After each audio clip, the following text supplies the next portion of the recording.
Our story begins with a tale a father shared with his daughter about the history of the Spartan clan. Listen closely, Macaron. Before the Empire's people conquered the continent, the Spartans were known as the unbreakable fortress wall of the continent of Castella. The head of House Spartan, Macaron's father, could not hide his pride. We, the Spartan clan, were once the strongest people on this continent. To him, warriors born into the Spartan clan possessed extraordinary physical power from birth. Half a day after being born, they could already stand on their own, and before they could even speak, they could already tame wild beasts. At the coming-of-age ceremony at 18, they had to defeat a dragon with their bare hands. It was because of that feat that the Empire's people were able to build and complete their stronghold on this land. They regarded House Spartan as a warrior clan and rewarded them with titles and wealth. But we will lose forever the instincts of a warrior people. Picturing the whole clan growing fat and lazy fills me with shame. What a disgrace. Then he turned his fierce gaze to Macaron. Macaron, haven't you also come of age? To become the next head of House Spartan, show me your strength. When her father said this, Macaron spoke softly. Father, may I say something? He replied. Go on, daughter. Macaron gathered all her courage and said with conviction, I also want to marry and live a comfortable life like any other girl. Hearing his daughter's words, her father froze for a moment, unable to believe his ears. Macaron went on, Being a warrior doesn't suit me. I like tending flowers, reading poetry, wearing pretty dresses, and enjoying tea parties. Her hands trembled unconsciously. I'm sick of eating the same fixed diet out of fear of losing muscle tone. Honestly, I've never liked physical training. I hate it. Please, father. Macaron hesitated for a long moment, finally daring to look at him and say, Please hand the position down to my brother instead. The maidservants nearby, already used to this kind of atmosphere, went pale and whispered to one another, Everyone, the young lady has spoken up again. Let's get out of here, quick. Macaron's father fell silent for a while, then asked her back, So you're refusing the position of the next head of the family? Father. She froze at his question. Then, gathering her courage, Macaron answered, Yes. In exchange, please let me attend the debutante ball being held tomorrow. It was the once-a-year ball where young ladies who had come of age made their first appearance before high society. I'll show them that even House Spartan has a truly outstanding young lady. Macaron's words quickly enraged her father. His chest heaved so hard it made his shirt bulge. A second later, the chair he was sitting on shattered. He roared furiously, Macaron! Having unleashed his violent roar, his voice grew louder and louder. The maidservants could only cover their ears and scream, as dishes of food went flying and scattering across the floor. He grabbed whatever was nearby and hurled it straight at Macaron without hesitation, filled with rage. Even if it kills you, I will not allow you to go to that debutante ball. Facing this, Macaron remained perfectly composed and calmly set her chopsticks down on the table. She looked up at her father. Then she activated the Spartan clan's secret technique, Wind-Rending Eagle, Rapid Eye. There it was. She could see through the trajectory of every plate hurtling toward her. Macaron easily swatted away the objects flying at her one after another, but she failed to notice that one plate nearly struck a maidservant standing behind her. Seeing her deflect the objects, the maidservant was astonished. My lady! In the maidservant's eyes, Macaron looked incredibly cool. Wasn't that the look of a once-in-a-thousand-years young lady? The maidservant couldn't help but marvel. Such power hidden beneath such elegance. Surely my lady will become a role model for every noble girl. Watching his daughter's display, Macaron's father only smiled inwardly. Macaron, you're still far from a match for me. He grinned wickedly and unleashed the wolf's howl, Sonic Roar, a technique that attacks the opponent's eardrums. Instantly, blood gushed from Macaron's ears, causing her agonizing pain. Witnessing this, the maidservant stood frozen for several seconds, before finally shrieking, Blood! Blood is coming from my lady's ears! The maidservants behind her fell into a panic. One murmured a warning to the maid closest to Macaron, but she couldn't quite hear it. Huh? What did everyone say? So a maidservant rushed over and shouted into her ear, What are you doing? Give the young lady her earplugs already! The maid then realized she was still holding them. Oh, right! At that moment, Macaron's father calmly walked over to her. Listen, daughter. What matters more than a high society debut is a coming-of-age ceremony that proves your strength. Watching his own daughter collapse in pain before him, He continued speaking without a shred of emotion. Do you think I'll just stand by and watch you play dress up like some doll? Despite her pain, Macaron spoke in a trembling voice. Father, you've gone too far. Then, sobbing, she went on. Don't you dare look down on the proud, noble ladies of this empire. But her father couldn't understand any of that. He grumbled, To live is to fight. Can something like pride save you on the battlefield? Macaron stopped crying. I know that, but... Long ago, House Spartan earned merit and was granted a title by the Emperor. We no longer have any reason to prove our strength by wrestling dragons barehanded. Faced with his daughter's stubbornness, Macaron's father once again unleashed the Spartan clan's technique, Wolf's Howl, Sonic Roar. Macaron. It made blood gush from her ears once more. Unable to bear it, she collapsed to the floor, sending the maidservants into a panic. My lady, are you all right? Someone still hasn't given her the earplugs. At that point, Macaron's father simply threw a cloak over himself and told the maidservants, Take her back to her room to rest. The maidservant immediately obeyed. Yes, my lord. Macaron could only end the meal being helped back to her room by the maidservants. Let's go, my lady. By nightfall, when the moon had risen nearly overhead, Macaron still hadn't fallen asleep in her room. Feeling the light filtering through the gaps of the curtain, Macaron kept brooding over and over in something like great power. I know not everyone is granted a power like that. She recalled that as a child, not a single girl wanted to be near her. Someone too powerful ends up hated by the world, because it's human instinct to avoid anyone who seems different. My mother once said to be the strongest woman in the empire. Though she looked strong, someone no one dared challenge. The truth is, she may have felt very lonely. That's why, on that darkest New Year's Eve in the depths of winter, in the still of the night when even a mouse's keen senses would have failed her, my mother left, leaving me behind with my father.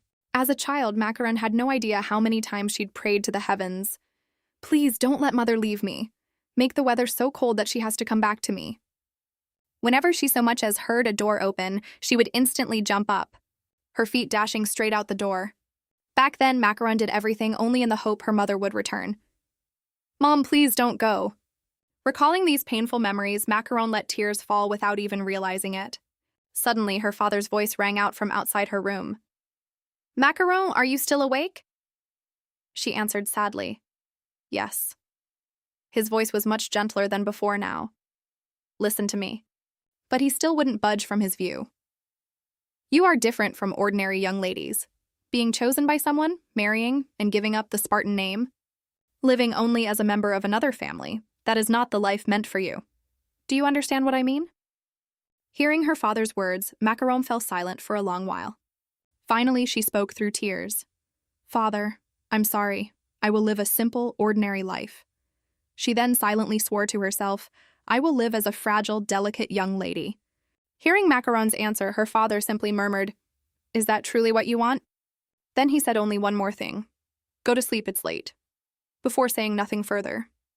The next morning, as sunlight streamed into her room, a maidservant gently called into Macaron's ear, My lady, it's time to wake up. She groaned, clearly reluctant to get up. The maid patiently called again. The sun is already high up. If you keep this up, you'll be late. Don't you still have to attend the debutante ball? At those words, Macaron shot wide awake all at once. Half falling out of bed, unable to believe her ears, Macaron asked again, What did you say? I get to go to the debutante ball? Her mood instantly soared and she rushed off to get dressed. When the maids opened the door to her room, Macaron froze at the sight of the gowns inside. What? What is this? The dress designer simply answered gently, Oh, my lady, you're already awake? These are the gowns the Earl requested. Father did this? Macaron couldn't believe it. Her face flushed with emotion. For me? Why would Father... Even though he's always so strict with me, but the truth is, he probably thinks of me more than anyone else, doesn't he? She scanned the row of dresses, then the jewelry, lost in thought. Now feeling a bit shy, she scratched her head and asked the designer, do you have a red dress woven from fine silk? The designer teased her back. As expected, my lady likes bold colors, doesn't she? Macaron's heart soared with joy because she knew she had finally received her father's official permission to make her debut before high society. It felt just like a dream. Outside the mansion, a carriage was already waiting to take her. Watching Macaron in her lovely red dress, the maids all showered her with praise. "Congratulations on your debut, Lady Macaron. That gown suits you so well." Before Macaron left, the maids carefully saw her off. "Come back safely, my lady. Please take care." As she stepped into the carriage, Macaron still couldn't quite believe the reality before her. It had all happened so suddenly that it still felt hard to believe. She could hardly believe everything had happened in a single night. Wearing the red dress of her dreams, sitting in a gilded carriage, setting off toward the distant imperial capital. Riding in the carriage, Macaron gazed at the passing scenery, her heart full of anticipation. At this once-a-year debut, I won't be lonely anymore. I'll get to experience meetings that make my heart flutter. Just thinking about it, she couldn't hide the joy tugging at the corners of her mouth. A worry typical of a girl her age surfaced in her mind. Even though I've come of age, I still don't know how to drink wine. What if someone wonderful offers me a drink? She also daydreamed about romance. I heard the Grand Duke of Montblanc from the north is very handsome. If I stumbled while dancing and fell right into love at first sight, I wouldn't know what to do. Macaron imagined the young man smiling gently and saying to her, "My, I never imagined there'd be such a beautiful lady here at Terra Rosa. Let's vow to spend our whole lives together," he'd say, proposing to her aboard a sleigh pulled by 20 wolves, and she would become the Grand Duchess of the North. It was only then that Macaron snapped back to reality. I've let my imagination run way too far. So she placed a hand over her chest and told herself, "Calm down. A young lady must never let her emotions show. A young lady always keeps proper composure. Poker face, the unshakable rule a beloved girl must maintain from the very moment she steps down from her carriage. I must keep an elegant bearing." When she set off, the sky was still clear blue, but by the time she arrived, it was already dusk. The coachman outside spoke up. "We've arrived, my lady." Macaron jolted awake from a long nap. Macaron quickly wiped away the drool at the corner of her mouth and stepped out of the carriage. "We're already here?" Even though she'd meant to step down with an elegant bearing. Taking in the scenery, she was overwhelmed with excitement. "So this is the imperial capital, Castella." Her eyes sparkled, full of anticipation for tonight's party. But right then, the coachman hurriedly sped off. "My lady, I hope you make it back alive. I'm sorry." This left Macaron utterly baffled. "Huh? Wait." Only then did she take a careful look at everything around her. Macaron stood there stunned, unable to believe it. "I've been tricked." She could already picture her father's gleeful face. "My daughter, you're still nowhere near able to outsmart me." Watching the birds take flight and the lush, overgrown trees, Macaron finally realized the truth. He had pretended to send her to the capital, but had actually sent her here instead, into the territory of wild dragons.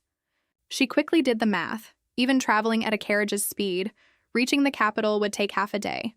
At this rate, it was hopeless, since she wouldn't arrive until the next morning. Now Macaron could only clench her fists, utterly helpless. "If only I hadn't fallen asleep, I could have changed direction in time." She scolded herself angrily. What an idiot! Suddenly, a loud noise rang out, sending the birds scattering into the sky in fright. Macaron turned her gaze toward where the birds had flown up from. At that moment, an enormous dragon appeared before her, baring its teeth. Faced with this, Macaron immediately came up with a plan. There was still a way out of this. Killing dragons is exactly what Father wants. Watching the dragon lunge toward her, she made up her mind. Fine then. I won't fight this dragon, I'll tame it instead. A trip that takes a whole day by carriage. If I ride a dragon, I could reach the debut in the blink of an eye.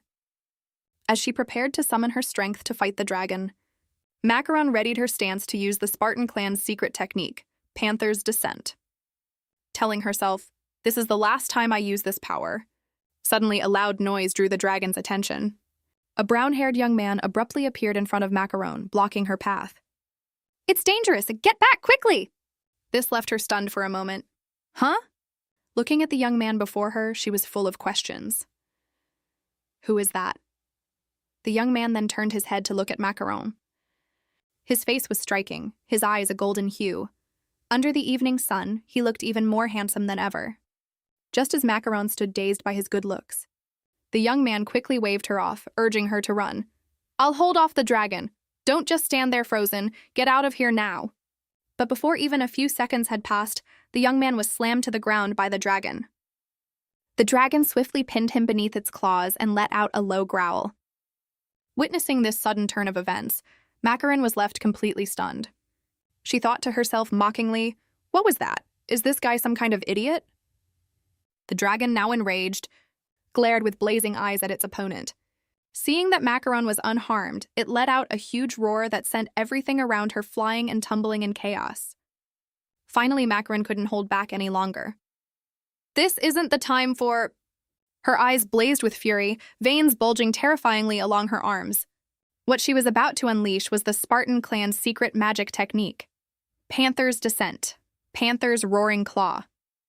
The magic conjured glowing golden iron chains that shot toward the dragon, and the dragon let out an agonized roar into the dark night, struck hard by the blow.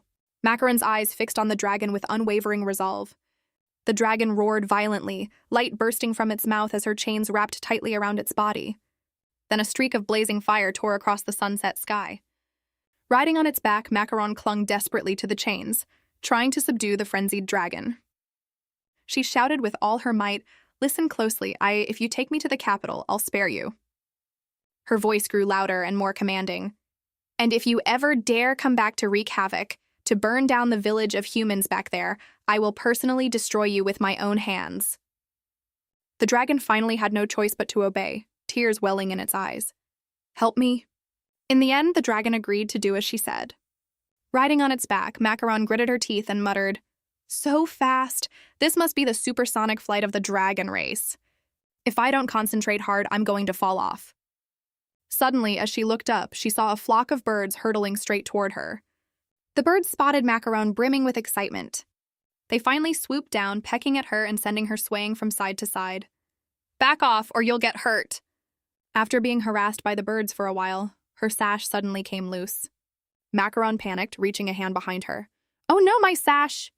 She quickly tried to grab it, but she just couldn't reach it in time. Then suddenly Macaron's hand finally managed to catch her sash. But it was at that very moment that Macaron, dazed, realized something. All the chain magic, along with the sash, had flown out of her hands once again. Panicking, Macaron threw her hands forward to grab onto the dragon as support. I lost focus, so the chains disappeared. So she clung onto the dragon's tail instead. That's how far it went. And the dragon's jaw dropped in shock. Macaron's eyes blazed red once more as she summoned her magic. I just have to endure through sheer willpower. In an instant, the dragon's tail was severed from its body. Lizards sever their own tails to flee when facing a natural enemy. And naturally, that left Macaron plunging toward the ground in agony. And truly, nothing about this was going well at all. She finally landed on a tree branch, ending up hanging upside down. But after a long while, the strain finally tore her dress clean in two. And Macaron fell once more, out of control. She hit the ground, her body covered in wounds, her hair a tangled mess. At that point, Macaron got up, looking utterly dazed, letting out a small "ah" inside her heart. It's really over. There's nothing left to hold on to. Macaron looked at the dress she had so carefully prepared, now shredded beyond recognition. I can't show up at the debut in a torn, tattered dress like this. Everyone will laugh at me. But Macaron refused to give up. I still have to meet her. Macaron recalled that tea party from back then. Eckel stared at her with a smile and asked, "Macaron, what's with that dress?" Eckel, the young lady of House Custard. She panicked for a moment. Lady Eckel was talking to her.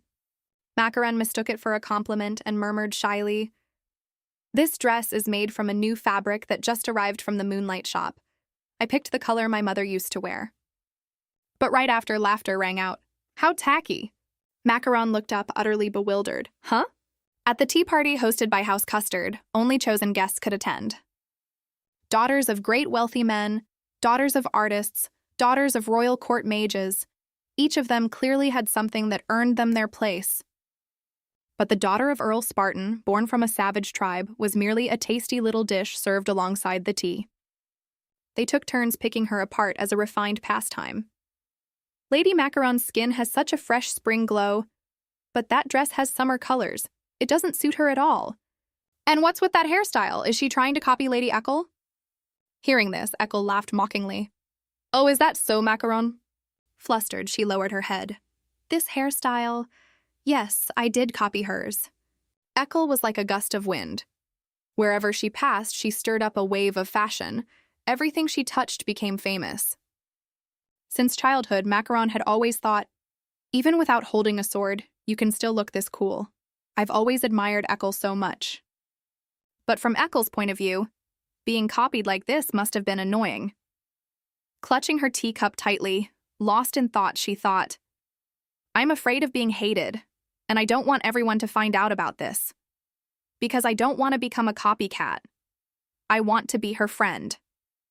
So, she looked up with a smile and said, This hairstyle, my mother did it for me. Ekel glanced at her doubtfully. Your mother? Macaron nodded. Yes. Deep down, she told herself, since I said mother did it, she probably won't ask any further. But Ekel's laughter rang loud across the whole tea party. I'm sorry, but…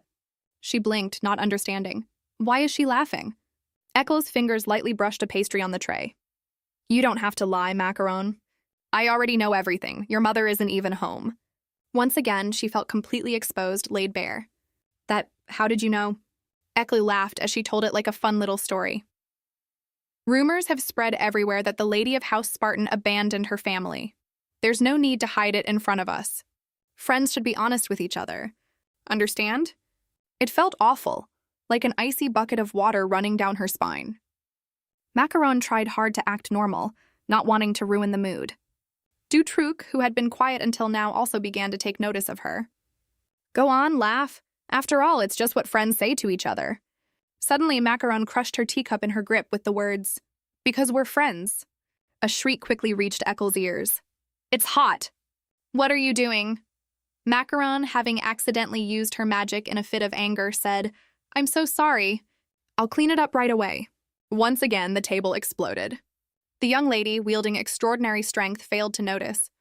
A shard of porcelain grazed the famous Lady Ekel. The entire party fell into dead silence. Her own strength could put others in danger. That was both the first and the last tea party she ever attended. The blood of a crude, violent tribe. Ekel. In this day and age, no one dared say such a thing outright. But the fear in their eyes said it all. That they were different from her. At the debut, she had always been looking forward to the day she'd see those people again. Whoever was angry, so be it. I can't meet her now. It's all really over. She pounded the ground in despair.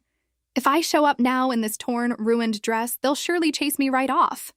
Suddenly, feeling wronged, Macaron looked up. A stranger's figure appeared before her. A man with a bloodied face was approaching. Huh? Why is he here? He'd clearly been crushed by the dragon already. But he quickly spoke up, reading right through her thoughts. Wondering why I'm still here? That's what you're thinking, right? No. He then recounted the fascinating experience he'd just had. While the dragon had me pinned, I managed to grab hold of its tail. Macaron was still baffled. Huh? You got crushed like that and you're still not dead? As she said it, she realized it made sense. We fell from that height. If it were an ordinary person, they'd surely be smashed to pieces.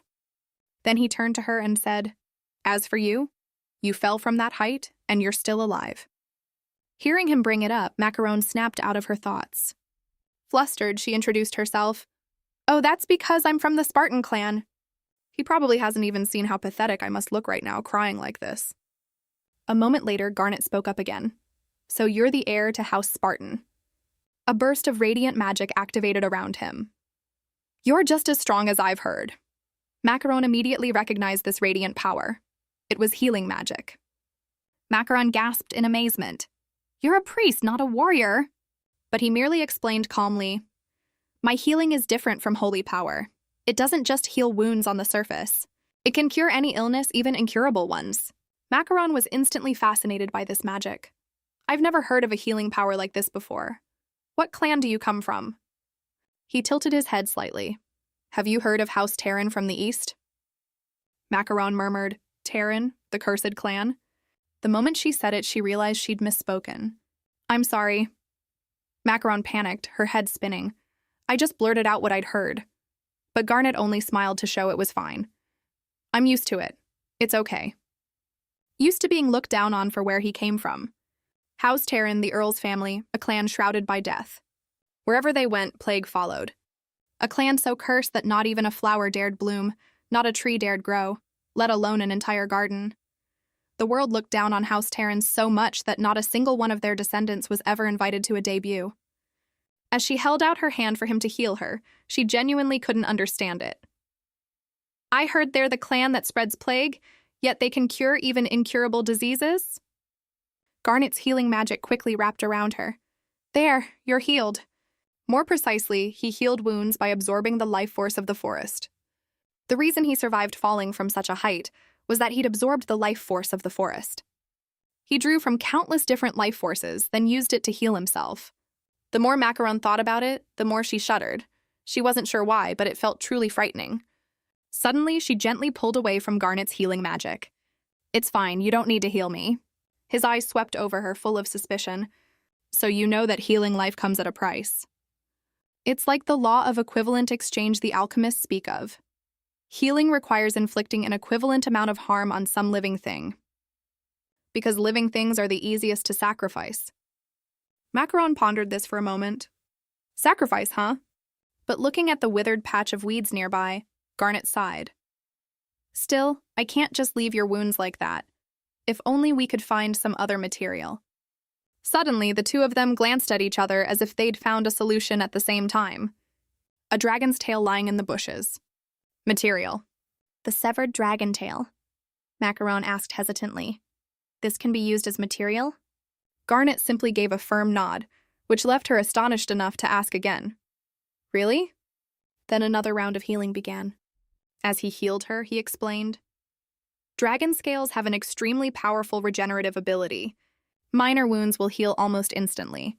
It won't disappear until midnight, so it should be fine. Looking at herself in her new form, Macaron marveled. Amazing! This is truly amazing. A dress made from dragon scales.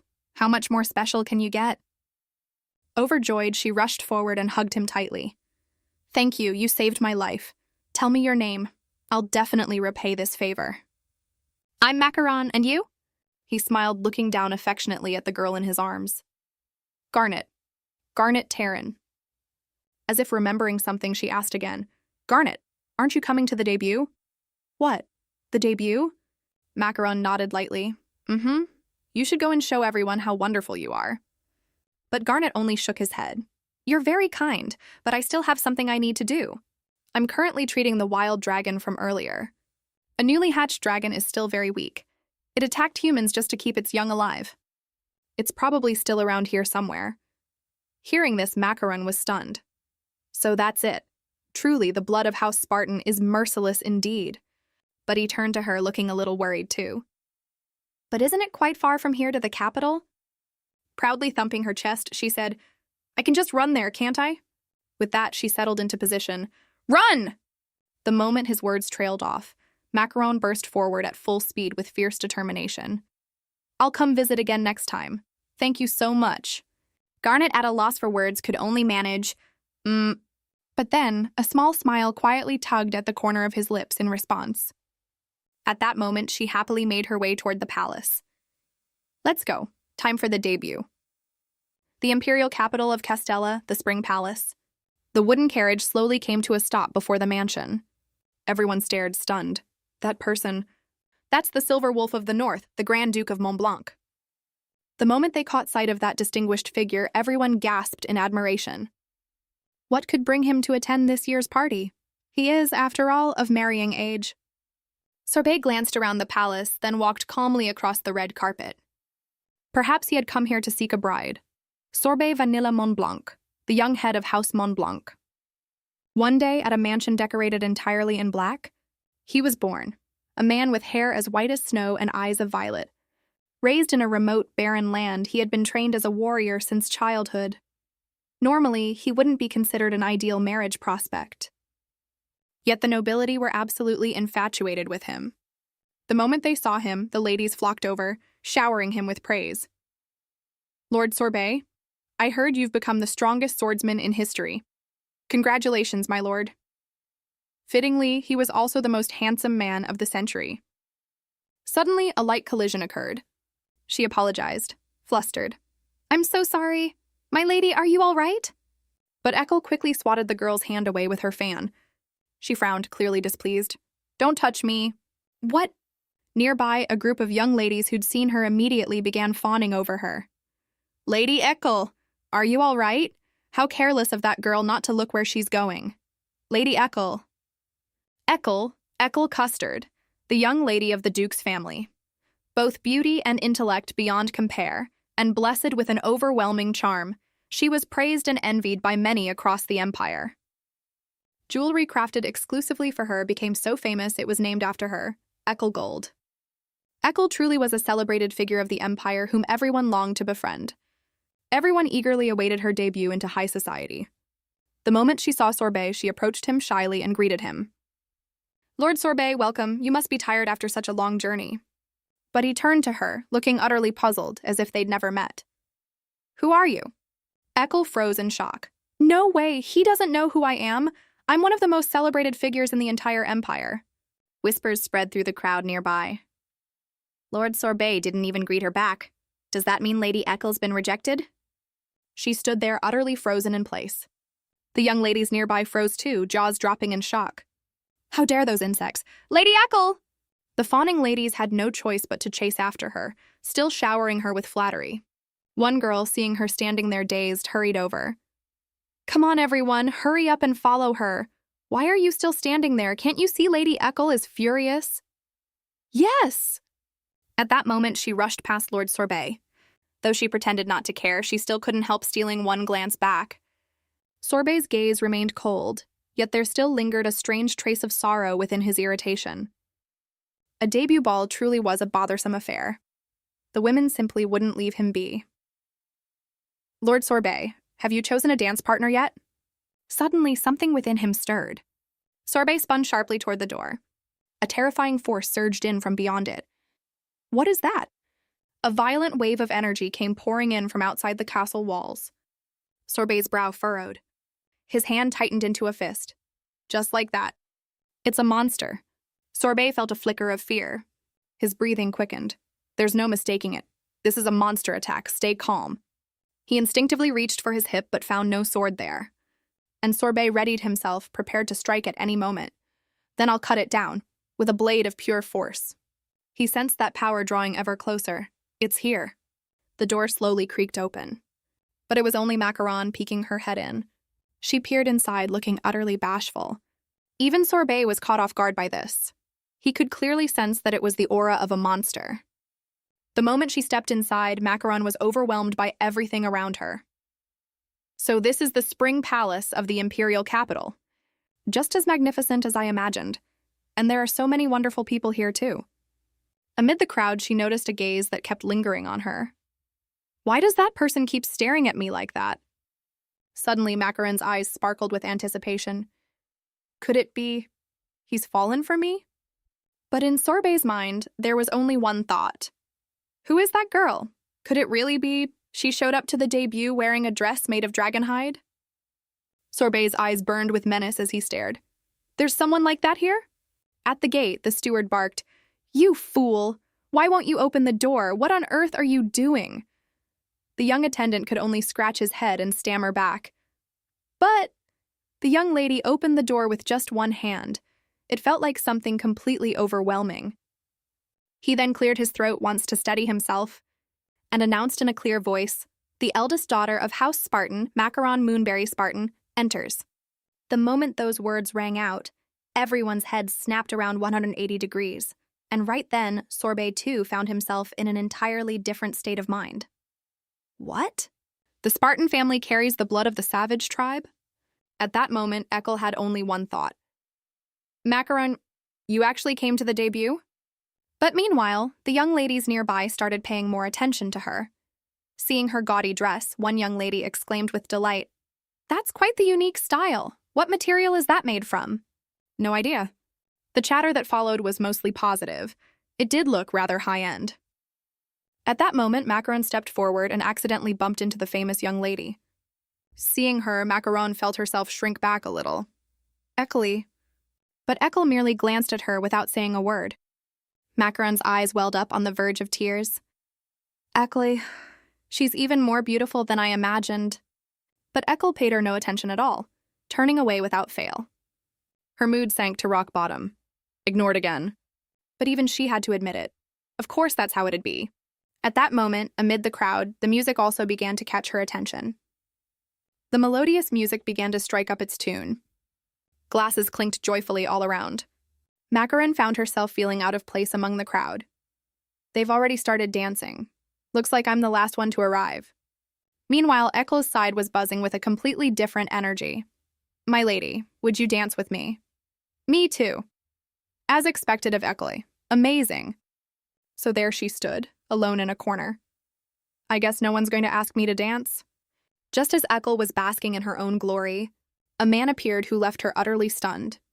A man walked slowly forward, finally stopping right in front of Macaron. He bowed courteously.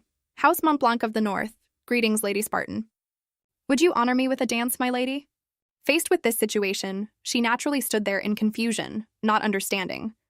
If this is the House of Montblanc from the north, the Grand Duke of the North, Sorbet, wait, doesn't he have black hair? Meanwhile, Eccles stood frozen, unable to believe it. No way. She simply couldn't accept this reality. Lord Sorbet is asking Macaron to dance instead? How could this be? It was because he was paying special attention to her. House Spartan, said to be the strongest warrior clan, yet this girl's body is clearly not built for a warrior. Dressed in an outfit made from dragon hide, showing up at the debut like this, putting on airs of harmlessness, how disgusting. So Sorbet decided, in his own name, to run a little test. I'll find out whether House Spartan truly deserves the name of a warrior clan. With that, he had no choice but to propose that the two of them dance. Still, he told himself, I can't very well duel a woman with a sword. Meanwhile, Macaron, thinking nothing of it, simply tried to focus, just as she had practiced. I can't believe this. This is the first time I've ever stood so close to a man like this. Before this, I only ever practiced dancing with the maidservants. No matter what, Macaron kept reminding herself, don't make a mistake. In the end, she still made a mistake, stepping right on Lord Sorbet's foot. She pulled back hastily, flustered. I'm so sorry. Are you all right, my lord? Sorbet stood there frozen, silently seething. Asking if I'm all right, are you serious? From just that one blow, the bones in my foot have already been broken. All he could do now was grit his teeth and endure the pain. I really am a fool deceiving myself. This woman clearly doesn't see herself as a delicate lady at all. I never imagined the Empire had a young lady this bold. She's using this as a way to openly challenge me. But to outside eyes, it looked entirely different. Look over there, those two. Aren't they a stunning match? Probably because they both come from great noble houses. Their movements are simply magnificent. I'm so jealous. But honestly, they do make a beautiful pair. Right after, the two of them moved as one with the music, dancing with graceful flowing steps. Even Macaron herself was more surprised than anyone.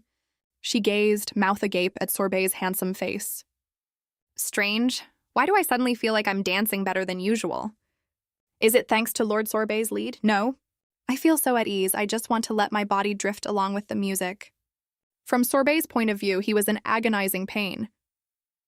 No matter how hard I try to dodge, she always manages to land right on the same spot. Sorbet could only sigh.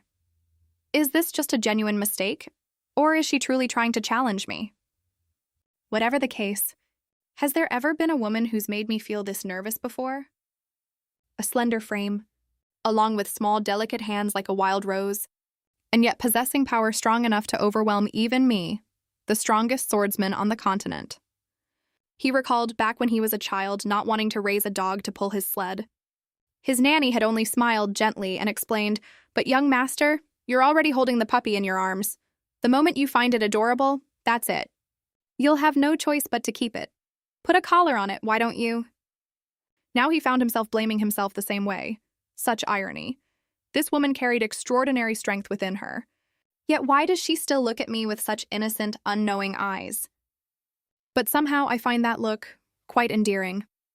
Another shriek rang out from Macaron's direction. I'm so sorry, I stepped on your foot again. Full of guilt and regret, she said, that last step was a bit hard. Are you still okay? Seeing him clutch his face, Macaron panicked even more. She shook him even harder. My lord, Sorbet! At that moment, he was certain of one thing. I've lost. Everyone in the palace had also begun pairing off to dance. Up on the second floor, two people were watching the scene below. Look over there. The two of them were still dancing together. From another angle, they looked exactly like a couple who had found each other at first sight. Both of them moved with such graceful, flowing elegance, a truly striking couple. It made everyone burst into unending applause. It's as if they're treating us to a magnificent display of swordsmanship. How fascinating to watch. But in reality, Sorbet was simply trying to dodge Macaron's relentless footwork.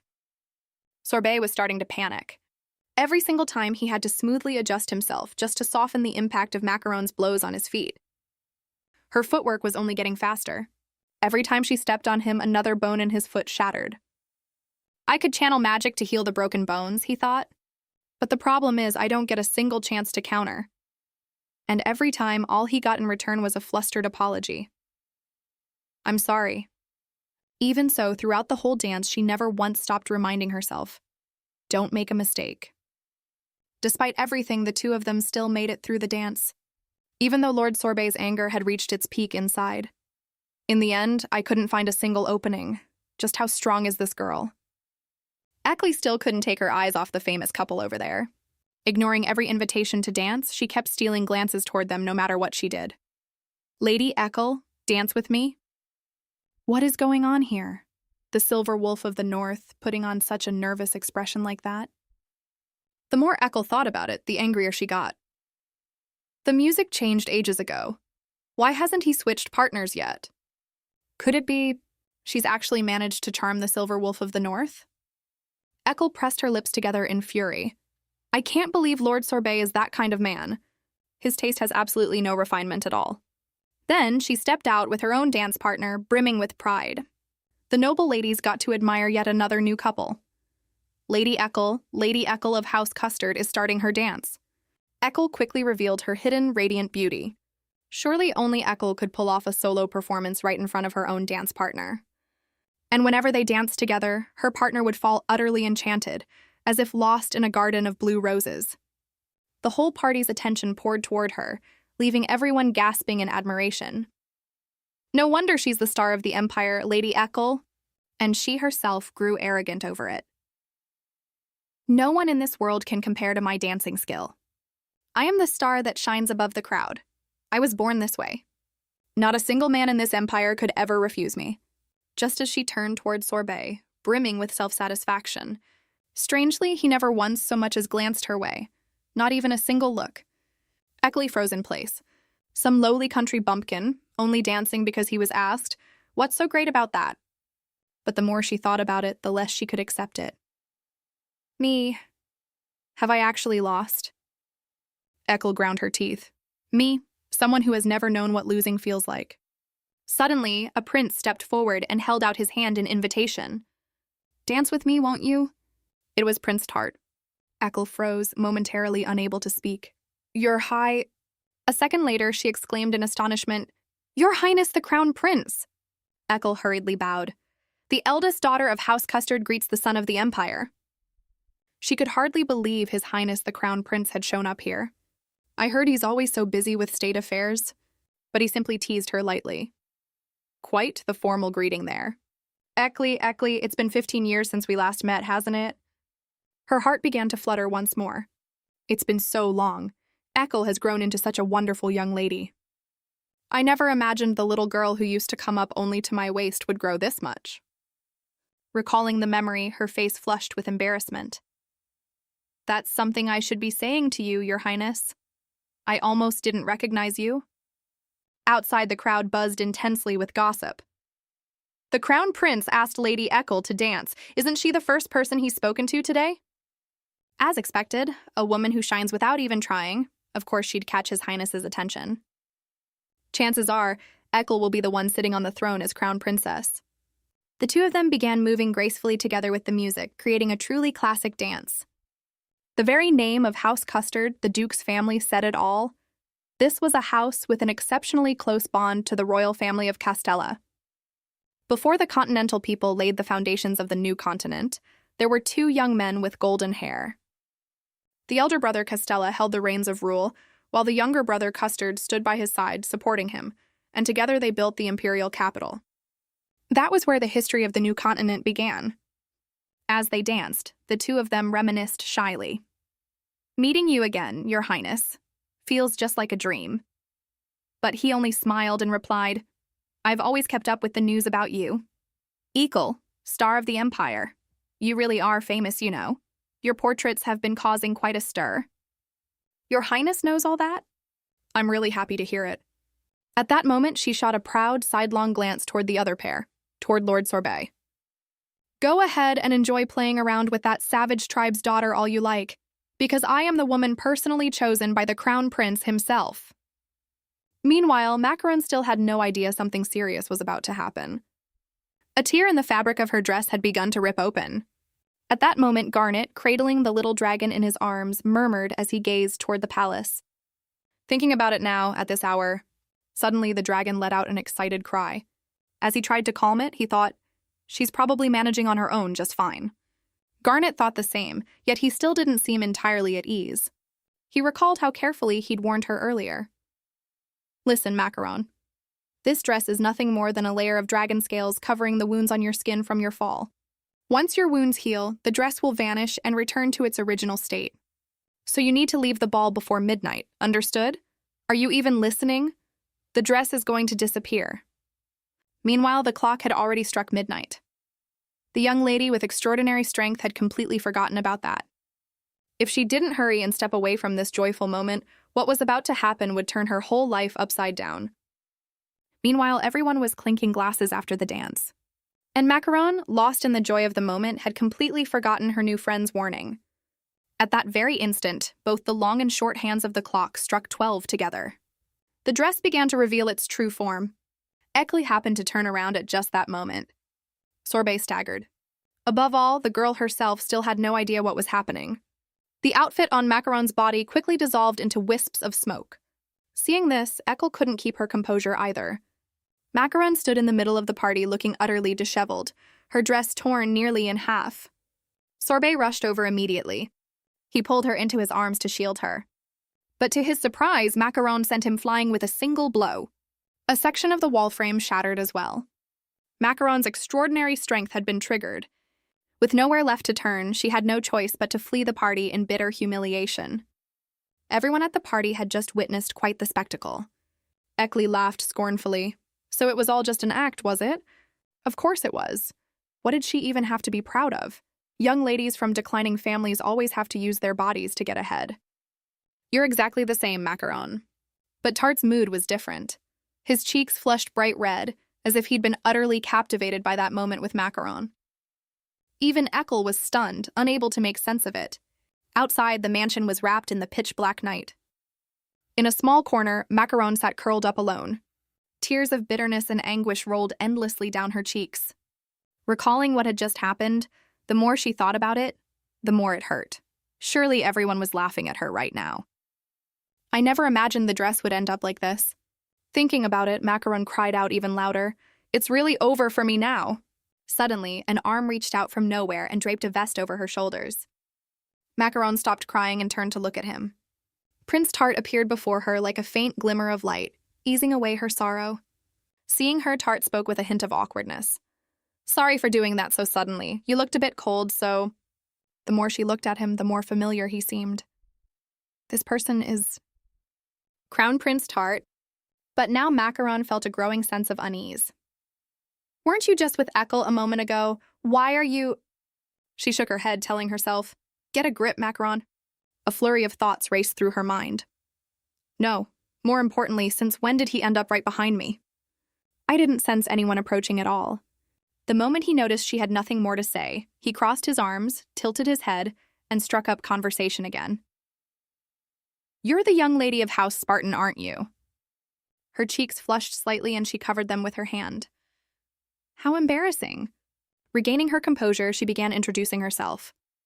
"I am Macaron Moonberry Spartan. Greetings, son of the Empire." He smiled and introduced himself in return. "So you're Macaron. A pleasure to meet you. I'm Tart. I had no idea the Spartan Knight clan had such a beautiful young lady." Hearing this, Macaron seemed unaccustomed to such words. "Beautiful? Me? No, not at all. Her steps faltered slightly at this unexpected compliment. Why am I feeling so flustered right now? She kept her head bowed low. Macaron continued to bow and thank him. Thank you, Your Highness. That's the first time anyone has ever said that to me. Her eyes welled up with tears. He really is kind, chasing after me just to give me his coat. It felt just like rain. Suddenly, a voice called out from inside the palace. Your Highness, where are you? Hearing this, Macaron flinched and glanced over. She suddenly pulled him into a corner, out of sight from everyone inside. At that, Tart smiled faintly. Inside, there was shouting. But outside, he hoped Macaron would stay quiet. She could only let out a soft, muffled, "Ah! Try looking over there." Eventually, the two of them managed to stand outside for a while. At last, Tart came closer to her and quietly thanked her. Thank you. You're a kind lady. Having come into contact with two men in such a short span of time, Macaron still hadn't quite gotten used to it. Before leaving, he waved goodbye enthusiastically. Even though it was only a few minutes, Tart found it truly enjoyable. See you again. With that, Tart snapped his fingers. Right before her eyes, all that remained was a lingering trace of magic. The Crown Prince himself was nowhere to be seen. Macaron looked around, marveling. What was that? He just vanished, just like that. I heard the Crown Prince could use magic. Turns out he can use the highest tier of magic there is, spatial teleportation. But thinking back on it, she couldn't help feeling a flicker of excitement. Your Highness is even more amazing than I imagined. I wish I could see him again. The more she thought about it, the less Macaron could contain herself. Her hand gently clenched the hem of her dress. Macaron stood there lost in thought for a moment. Will the day I get to see him again really come? Beneath a sky full of stars in the forest, Garnet walked along, cradling the little dragon. A strange scent suddenly wafted into the dragon's nose. It snapped its eyes open instantly. Its guard shot up as it stared off into the distance, catching his attention. What's wrong with you? Garnet also frowned, staring intently in the direction it was looking. Is there something over there? But the pitch-black stream of magic ahead forced Garnet to step back several paces. He had to cover his nose. His whole body began trembling with dread. That's a horrific smell. Why is there a pit like this here? The dragon leapt out of his arms, backing away several meters. That's it. Garnet tried to approach the black pit. A second later, he felt a strange sensation wrap around his arm. His arm began to darken, turning an unsettling shade. He collapsed to the ground in terror. The little dragon, now on high alert, let out a shriek, calling Garnet's name. He raised his trembling hand. My hand is rotting. A moment later, Garnet calmly activated his healing magic. The rot on his arm began to halt. His whole body was enveloped in a brilliant glow of healing magic. But after a long while beneath the still dark night, he began to realize the truth. No matter how much healing magic he poured into it, the thing kept regenerating. This was a vicious disease that couldn't be eradicated with ordinary magic. I know the origin of this disease. Anyone who's studied history knows it's an extremely horrifying illness. The Black Plague causes the entire body to rot away and brings a slow, agonizing death. I thought it had completely vanished from the continent 1,000 years ago, yet somehow this disease has spread all the way to the new continent and taken root here. Garnet gritted his teeth, deep in thought. If this keeps up, 2/3 of the new continent's population without immunity will die. Staring at the black pit, he swallowed hard. I have to find the source spawning this vile disease and pour even more healing power into it. This isn't something I can do alone. Is there anyone I could ask for help? The young men who spotted Macaron cried out excitedly, Hey, Lady Macaron, you're so beautiful today too. You're the role model every young lady should follow. Please marry me. No, marry me.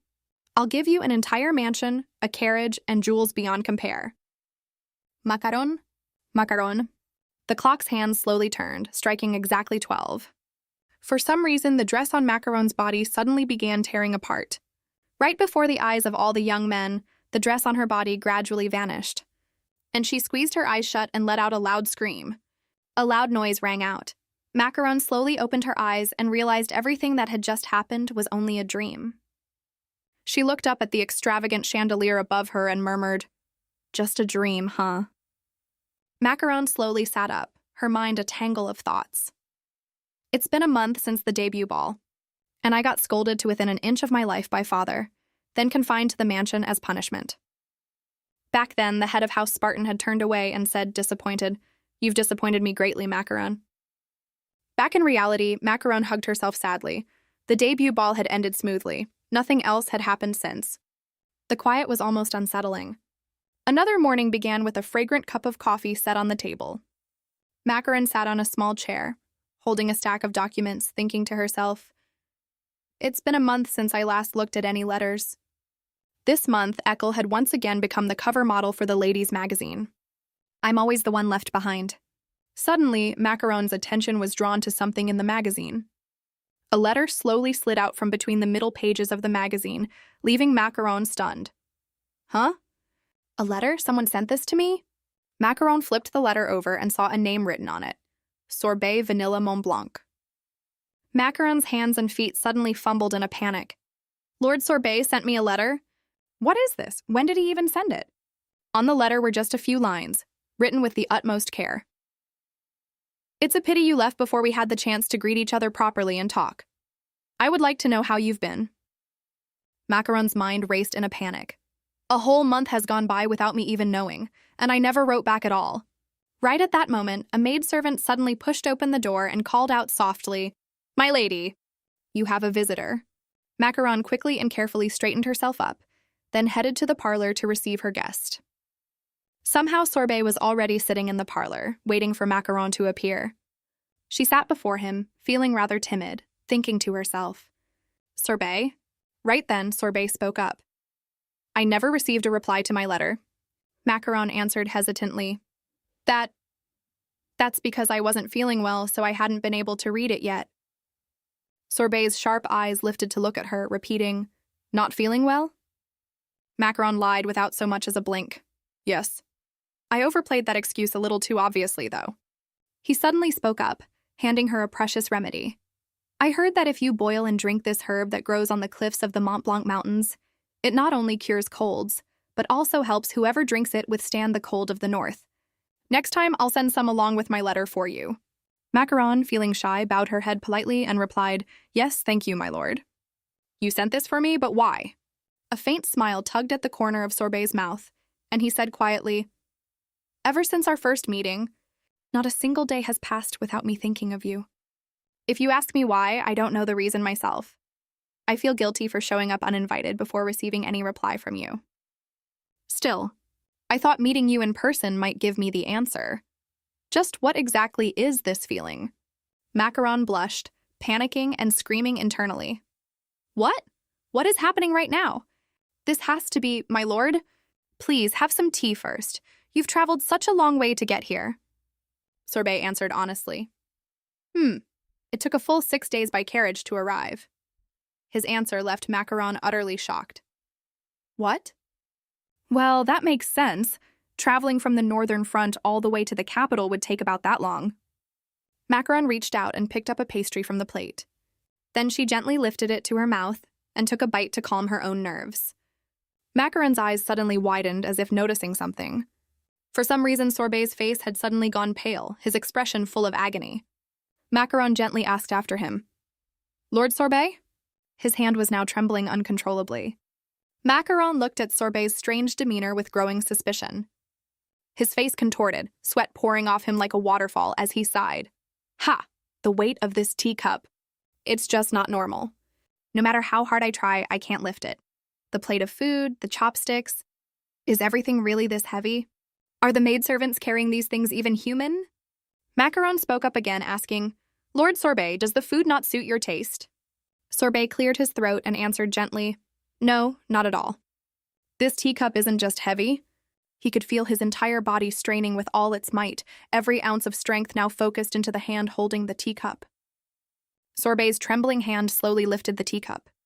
Then he took a long, deep drink and thought to himself in admiration, "As expected, this must be made from a material only a mana wielder could even lift."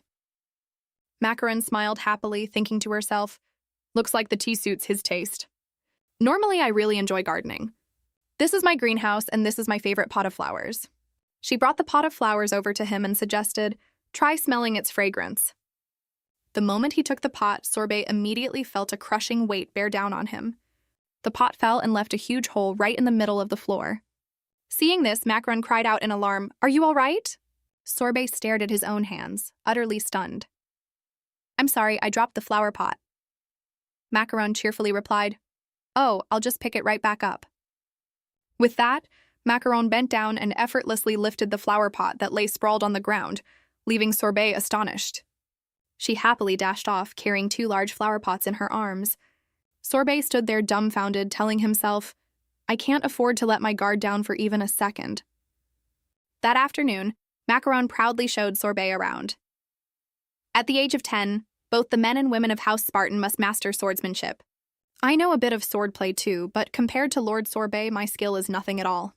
Sorbet picked up the sword and examined it carefully. This too is made from a material that can only be held by someone using mana. Since everything in this house was made from magic-imbued materials, she had to constantly release mana just to go about her daily life. Suddenly, he swung his sword toward Macaron. She glanced at Sorbet in confusion, not understanding what was happening. Sorbet slowly stepped forward and said, "The eldest son of House Montblanc, Sorbet Vanilla Montblanc, requests a duel with you, my lady, to find out just how strong you truly are." Hearing this, Macaron fumbled in a panic. She cried out in fright, "Huh? Wait a moment, why all of a sudden?" Sorbet slowly walked toward Macaron, already in a combat-ready stance. He calmly tied his hair back, preparing for the fight. Macaron too stayed alert, gripping her sword firmly in her palm. Sorbet finally charged forward with full force, leaning into his stance. His sharp eyes fixed intently on her as if wary of something. Sorbet's gaze slowly brightened as he thought to himself, "Just as I expected. Simply holding this sword should already be a strain, yet she wields it as if it were nothing, proof of her relentless training. This is truly fascinating. Macaron." He quickly took the initiative, leaping forward with the first strike. Macaron focused with all her might, bracing to meet Sorbet's attack. A gust of wind swept past, and Macaron's silhouette seemed to vanish along with each sharp arc of the blade. Sorbet's eyes went wide with astonishment, unable to tell where she had gone. Somehow Macaron had already swung her sword right behind him. As Sorbet began to turn, her blade was already a hair's breadth from him. He quickly raised his sword to defend, but the sheer weight of her blow still left him staggering with exhaustion. After landing that one strike, Macaron quickly retreated. Sorbet, startled, thought to himself, "What was that? When did she get behind me?" Macaron, on her side, stood there dazed, thinking to herself as well, "That's strange." Sorbet advanced again, taking the initiative once more.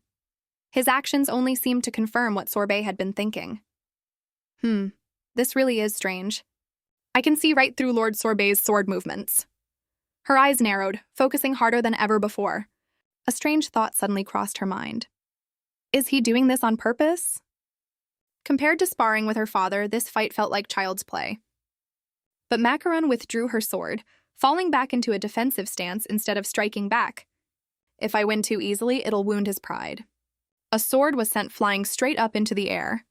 Then it landed, planted firmly in the ground behind Macaron. She thought to herself, "Nice, what a natural draw, I've lost."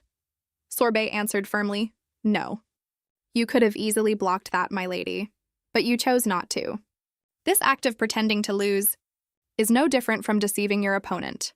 Fight me with your true strength." Sorbet gripped his sword tightly and looked straight at her with resolve. Macaron found herself troubled by the sheer overwhelming force radiating from him. She tilted her head as if something had just clicked. The sight of Sorbet's determined back stirred something in her mind, something more than just her wish to preserve his pride. Sorbet raised his hand and swung his sword powerfully toward her. "There!" At last, Macaron's eyes turned serious as she truly threw herself into the duel. She pressed forward with conviction, thinking, what matters most is sincerity. Deep in Macaron's eyes now blazed nothing but searing flames. The loud clash echoed throughout the entire mansion. At last, one of the swords was knocked flying away. Sorbet turned his head, momentarily stunned. Macaron still gripped her sword firmly, resolute. Suddenly, something caught her eye. Sorbet's face now bore a fresh cut, blood beginning to trickle from it. He let out a deep sigh, a hint of sorrow in his eyes. Sorbet raised his bloodied hand and stared at it intently. Suddenly, he let out a faint laugh. "Ha!" Sorbet suddenly dropped to his knees on the ground, his face utterly blank. Seeing this, Macaron cried out in worry, "Oh, my lord, Lord Sorbet, are you hurt somewhere? We need to call a doctor." Sorbet cut her off, murmuring softly, "As I thought. This feeling really is that, after all. I have something important I need to tell you, my lady." Macaron blushed and repeated, dazed, Something important? Could it be?" Sorbet's face flushed red. He bowed his head and shouted with determination, "Macaron, I formally propose—" He gripped Macaron's small hands tightly. She stared at them in shock, unable to pull away. But contrary to what was racing through Macaron's mind, Sorbet declared earnestly, "Please become my mentor." The air suddenly grew strange, filled with Macaron's utter astonishment. "Huh?" That night, the head of House Spartan was walking down the quiet hallway. He was suddenly startled by shouting from somewhere, "There! Ha! This time I will definitely win. Wait, not yet. Take this!" Seeing the scene, the head of House Spartan could only exclaim in bewilderment, "Oh!" Outside, Macaron pleaded helplessly, "Lord Sorbet, please, let's stop now." But the duel dragged on all the way through the night. Then morning came. Macaron panted, exhausted. "Huff!" Sorbet was no better off, covered head to toe in dirt and dust. "Ha ha!" Macaron quickly shouted to remind him. "Lord Sorbet, the sun's up already. Shouldn't you be heading back?" But Sorbet shouted back stubbornly, "I cannot stop here, come on." Hearing this, all the emotions Macaron had bottled up since the day before finally erupted. Furious, she kicked Sorbet clean out. "Go home already, would you?" And with that, he was thrown out. Honestly, unbelievable. How can a man and woman spar all night long like that? I was such a fool, expecting the legendary, dignified Grand Duke of the North. Compared to what I imagined, he's far, far stranger than that.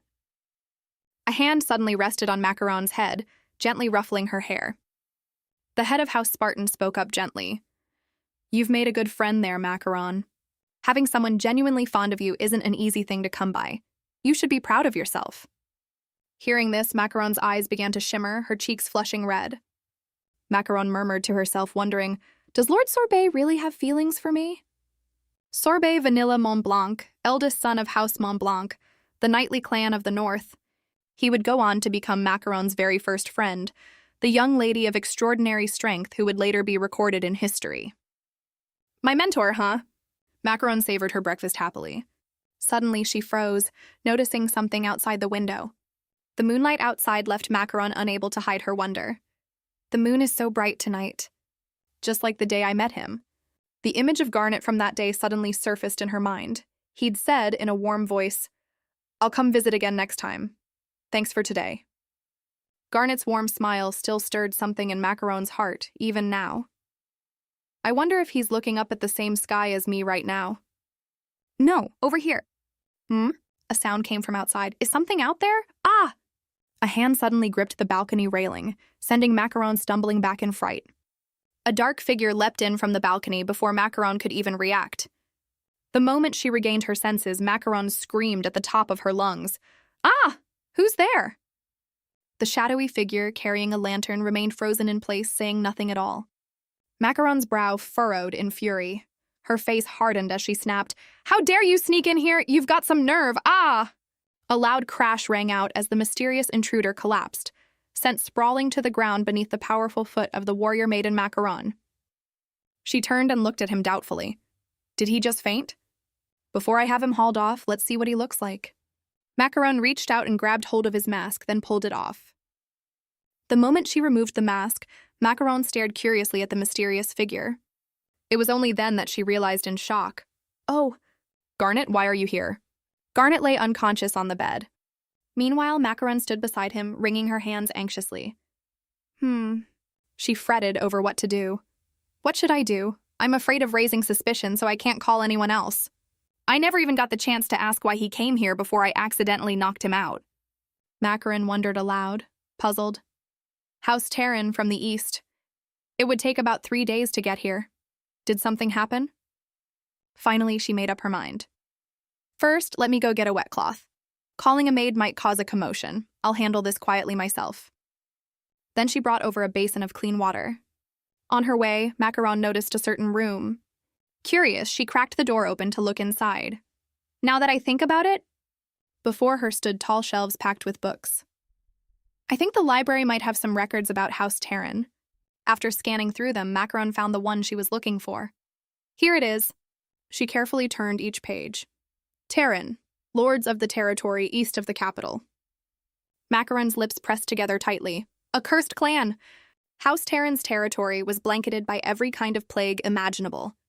Grass, trees, every living thing. None of it could survive there. A desolate wasteland that had persisted for hundreds of years. The capital had tried its best to contain the plague, but ultimately had no choice but to give up. House Terran had even vanished entirely from the annual festival. It was believed that the source of every plague traced back to illegal experiments House Terran conducted on human bodies. Macaron's expression grew heavier with sorrow by the moment. According to historical records, the Terrans were an extremely cruel people. Garnet's peaceful, sleeping face surfaced in her mind. Turning back, she looked at him once more. Garnet can't be a bad person. Macaron wrung out the cloth, telling herself, when I was in trouble, he was the one who stepped in to help me. She recalled each time he had helped her, even though she still felt a bit uneasy. If it weren't for Garnet, I never would have made it to the debut. Suddenly, she noticed something. Macaron gasped inwardly. There's an eyelash on Garnet's face. She leaned in a little closer. His eyelashes are so long. His features are gentle, yet so captivating. Without thinking, her hand reached out to brush the eyelash away. At that very moment, Garnet woke up. Startled, Macaron froze completely on the spot. In her fluster, she accidentally did something rather unfortunate. A moment later, Macaron slumped down beside him, utterly defeated. I must be losing my mind. My reflexes just knocked someone out again. Flustered, she held the cloth up in front of Garnet. I'm sorry, that must have really hurt. Mid-sentence, a strange glow suddenly appeared, cutting her off. It was light shining from Garnet's staff. The light radiating from the staff didn't seem normal at all. Macaron grew uneasy too. Those glowing specks seemed to be losing their life force. Flickering points of light suddenly began appearing around Garnet. More and more of these glowing specks kept appearing. Macaron picked up the book again. Terran, the cursed clan, spreading plague across the continent. Not a single life could survive within their territory. The information from the book kept replaying in her mind. Plants, grass, and even animals. Though this was said to be the result of a curse laid upon House Terran, in truth, they were people who absorbed life force in order to heal other lives. Macaron stood frozen, watching the miracle unfold before her. I guess you could call this amazing. Suddenly, Garnet grabbed her wrist, or terrifying. He had woken up once again. This time, Macaron still couldn't help but panic. Wait, this is... Suddenly, Garnet clutched his head in pain. His reaction sent Macaron into a panic. Are you okay? Does it hurt a lot? She then gently explained. This is my room. You've been asleep for quite a while. Garnet corrected her seriously. Not asleep. You knocked me out. Before he could finish, Macaron cleared her throat loudly to cut him off. Ahem. Then she crossed her arms and countered. Hey now. What kind of man wears a suspicious mask and sneaks into a girl's room in the middle of the night? Isn't that incredibly rude of you? He fell silent, listening as Macaron pressed on. So why did you come looking for me in the middle of the night? At last, he answered, I came because I need help. Garnet spoke up. Do you have paper and a pen? Macaron quickly replied, sure. She fetched the items for him right away. As Garnet spoke, he began to write. Right now, the continent is falling into crisis because of a great calamity about to strike. He drew a deep, gaping black pit. That thing is a pit that contaminates everything around it. Any creature that touches it becomes infected and begins to rot. Mana keeps pouring out of this pit I'm talking about. To be precise, it's a source of contaminated mana that had been drifting underground for a long time. Garnet looked up at her. Mana flows all throughout the world. You know that much, right? Over the past few hundred years, countless wars, big and small, have broken out between various powers and clans. Macaron nodded in agreement. I heard that from my history tutor. Garnet's eyes narrowed, his expression turning grave. Because of those wars, so many people lost their lives. In just 1 year, the bodies of thousands of victims were buried in the earth without so much as a single grave. Underground mass decomposition took place, and the microbial population surged, throwing the soil completely out of balance. Garnet slowly explained every detail. That's where the problem arose. The pure mana that once flowed underground came into contact with an enormous amount of blood that had already begun to rot, triggering an abnormal reaction. As a result, the mana gained the power to rot everything it touched, and now it has begun spreading across the surface. Hearing this, Macaron looked skeptical. I don't understand how it could turn into something like that. Mana causing an abnormal reaction, huh? Garnet shook his head. Some people also say this phenomenon comes from the grudges of the victims. His eyes lowered. But as far as I've been able to confirm, this is a disease. He placed a hand on his chest with sincerity. We have to stop this pit before it reaches everyone. His hand clenched into a fist. If it comes to it, I will heal anyone who needs it using whatever healing power I have. Macaron, you possess physical power more terrifying than a dragon's, along with the ability to recover from anything. Garnet leaned closer to Macaron. If we combine our strength, we could stop the Black Plague from spreading across the entire continent. Garnet looked straight into Macaron's eyes and asked, Will you become my source of healing? The sudden request left Macaron momentarily stunned. The two of them fell silent for a few seconds. Then Macaron asked cautiously, So you mean, you want to use my extraordinary strength as a bridge for healing? She looked worried. I find that a bit frightening, and I'm a little hesitant. Garnet lowered his head. I understand. Suddenly, Macaron spoke up again. Garnet, what could you give me in return? Garnet's eyes went wide upon hearing that. But without a moment's hesitation, he answered, Garnet said without any hesitation, I'll give you myself. I promise to take care of you for the rest of your life. If you're ever hurt, sick, or in danger, I will always be by your side to save you. Hearing this, Macaron's eyes went wide, her whole body frozen stiff. What is this? Can he really say something so bold? Right out loud? That's not what I wanted. I don't want to spend my whole life beside him either. How do I say that without feeling embarrassed? At that, Garnet broke out in a cold sweat. So what do you want then? Money, fame, or a political marriage? The moment he said it, Garnet was immediately punched hard in the face. What did you just say? Where does he even come up with ideas like that? Honestly, she'd gone and knocked him out again. I must be losing my mind, I swear. The sky was still dark at this hour, a crescent moon casting faint rays of light down over the mansion. The scene shifted. Another new day arrived. Meringue gently opened the bedroom door.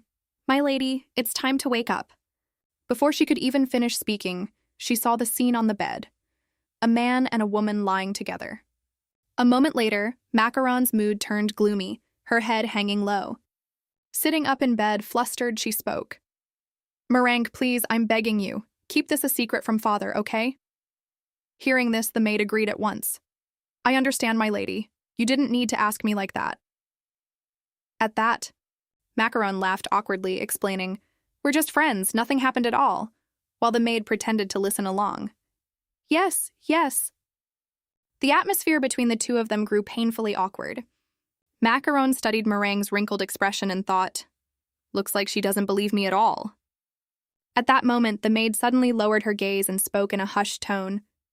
Still, with your friend visiting not long ago, I'm really glad to see Lady Macaron looking so much happier than before. The moment she said this, Macaron called out softly, Meringue, while the maid switched topics. I'll bring breakfast up to your room then. Quietly, of course. Meanwhile, Macaron's entire body froze stiff. Don't say it like that. On the other side, Garnet silently watched her, smiling gently. Elsewhere, Macaron looked at the table full of homely dishes with delight. Thank you, Meringue. Hearing this, Meringue immediately pointed upward. I'm sure you've heard already, my lady. From this afternoon, the master will be off training in another territory for a few days. Since your friend happens to be visiting, why don't the two of you go tour the territory together? The seasons are changing too. You could go pick up some new plant varieties and do some shopping while you're at it. Macaron's eyes lit up with excitement at once. That sounds great. Garnet, do you want to go outside? By then, sunlight had flooded the great mansion. The heavy doors swung wide open. Garnet stood beside Macaron, helping her down from the carriage. Before them lay a bustling scene of people coming and going, trading briskly. As Macaron walked along, looking around and pointing things out, over here they sell handcrafted goods. She suddenly felt something was off. Something strange. Hardly anyone passing by recognized her, even though she was the lady of this territory. She admitted it without hesitation. That's because I don't show my face in public very often. This left Garnet curious. Why is that? She answered slowly. It's just... I'm afraid of judgmental looks. I don't think I'm as refined as the young ladies of other territories. Walking beside her, Garnet asked bluntly, You're afraid people will call you a savage. Macaron. Garnet did his best to reassure her. I understand that feeling. After that, the two of them continued walking down the street once more. I understand. Elsewhere, pots of blooming flowers sat displayed on shelves. The two of them gazed at them for a long while. Macaron looked at the potted plant in her hands and smiled faintly. Beside her, Garnet also held a pot and smiled along with her. Suddenly, his instincts warned him something was wrong. A strange man in black appeared behind Garnet. At once, he quickly stood up. The man kept his eyes fixed on Garnet. He edged closer toward him. Neither of them said a word. Meanwhile, Macaron still had no idea what was happening. She looked up and asked, Garnet, what's wrong? The moment she asked, his face filled with worry. I have to go after that man. Hearing this, Macaron froze in place, her eyes going blank. She took off running after the man in black. Garnet could only watch her figure race off, marveling, so fast. Macaron's footing was rock solid. Ahead of her, the man kept trying to flee. But Macaron was already right behind him. She grabbed the hem of his coat. Macaron shouted coldly, Got you! The two of them began to grapple. Let me go! Stay still! At that, the man drew a hidden sword from inside his robe. I said, let me go! Even so, she easily dodged it. Furious, Macaron snapped through gritted teeth. This old man! She lifted him clean off the ground with one hand. His whole body reeked of rot. Unable to bear it, Macaron flung him to the ground. What an awful smell! Suddenly, Garnet's voice rang out unexpectedly. Macaron! Two hands reached in from behind her. Garnet pulled her into his arms, holding her back. Don't touch him. It's the Black Plague. In the imperial capital of Castella, a man knelt before the throne, reporting, Your Majesty, there has recently been talk that we should reform the sewage system, as the daily water supply has become severely contaminated. The underground water veins in the western region have long since turned foul, and more people are showing up at the clinic with stomach pains after drinking that contaminated water. Sewer rats and insects are breeding rampantly inside the drainage pipes. If this continues, come the rainy season, the wastewater will overflow everywhere. Hearing this, the crowned king turned to his son. Tart, tell me your thoughts on this. At once, the prince answered calmly, Yes, Your Majesty. We need to build a levee to handle the wastewater overflow before summer arrives, while also increasing the workforce for clearing the sewers so the treatment process can proceed more quickly. Still, I think this is an answer everyone already knew beforehand. Why come all the way here just to present this request? Do you think the palace is a place for you to waste time in? Hearing this, the man, still kneeling on the ground, answered in terror. Actually, this humble servant has a matter far more urgent to report to you. In certain territories, sewer inspectors have been going missing after descending into the drains. The moment he finished, Tart's eyes narrowed slightly, his voice dropping low. Couldn't that simply be accidents? Or people deliberately running off over personal matters? At this, the commoner lifted his head and continued. The number of missing has already reached into the double digits. We need to investigate what's happening down there. I beg you, Your Majesty, to dispatch soldiers. Meanwhile, Tart rested his chin on his hand, falling silent for a long while. Elsewhere, evening had fallen. A maid was helping Tart undress. His frame revealed rippling muscles, a taut, chiseled six-pack. His foot slowly touched down into the clear water of the bath. He soaked himself in it, feeling utterly refreshed. In his left hand, he held a half-finished glass of wine. Then Tart raised it to his lips and took a small sip. Suddenly, from outside came the maid's voice. Your Highness, this afternoon a letter arrived from the young lady of House Custard. He immediately turned his head. Eccles? The letter was quickly unfolded. To His Esteemed Highness, the Crown Prince. Your Highness, it's Eccles, your little bluebird. I hope you've been well these past days. If Your Highness could spare a little of your precious time, I would love the chance to ask after you. Looking forward to your reply, Eccles. Tart stared intently at the words. Then, without a second thought, he tossed it aside. Flames sprang up, burning the letter to ashes. Tart's expression darkened as he watched the scene before him. Just like fireworks. After that, he sat back down once more. His hand idly spun the glass sitting on the table. Tart took another sip of wine. His face bore a deeply pensive expression. Tart's thoughts drifted back to Macaron. He sat alone in the silent room without a single sound. A thought suddenly crossed Tart's mind. Why hasn't she come back to return my coat? Does she hate the idea of seeing me that much? At the same time, his hand kept absently spinning the glass. His foot couldn't help but tap a few times. Suddenly, he glanced toward the door and spoke up. Is someone there? At once, the maid stepped in and answered, Yes, Your Highness. Then he immediately gave the order. Send a letter to House Spartan. Elsewhere, Garnet was still holding Macaron back. Don't touch him. That's the Black Plague. Hearing this, she immediately grew alarmed. The Black Plague.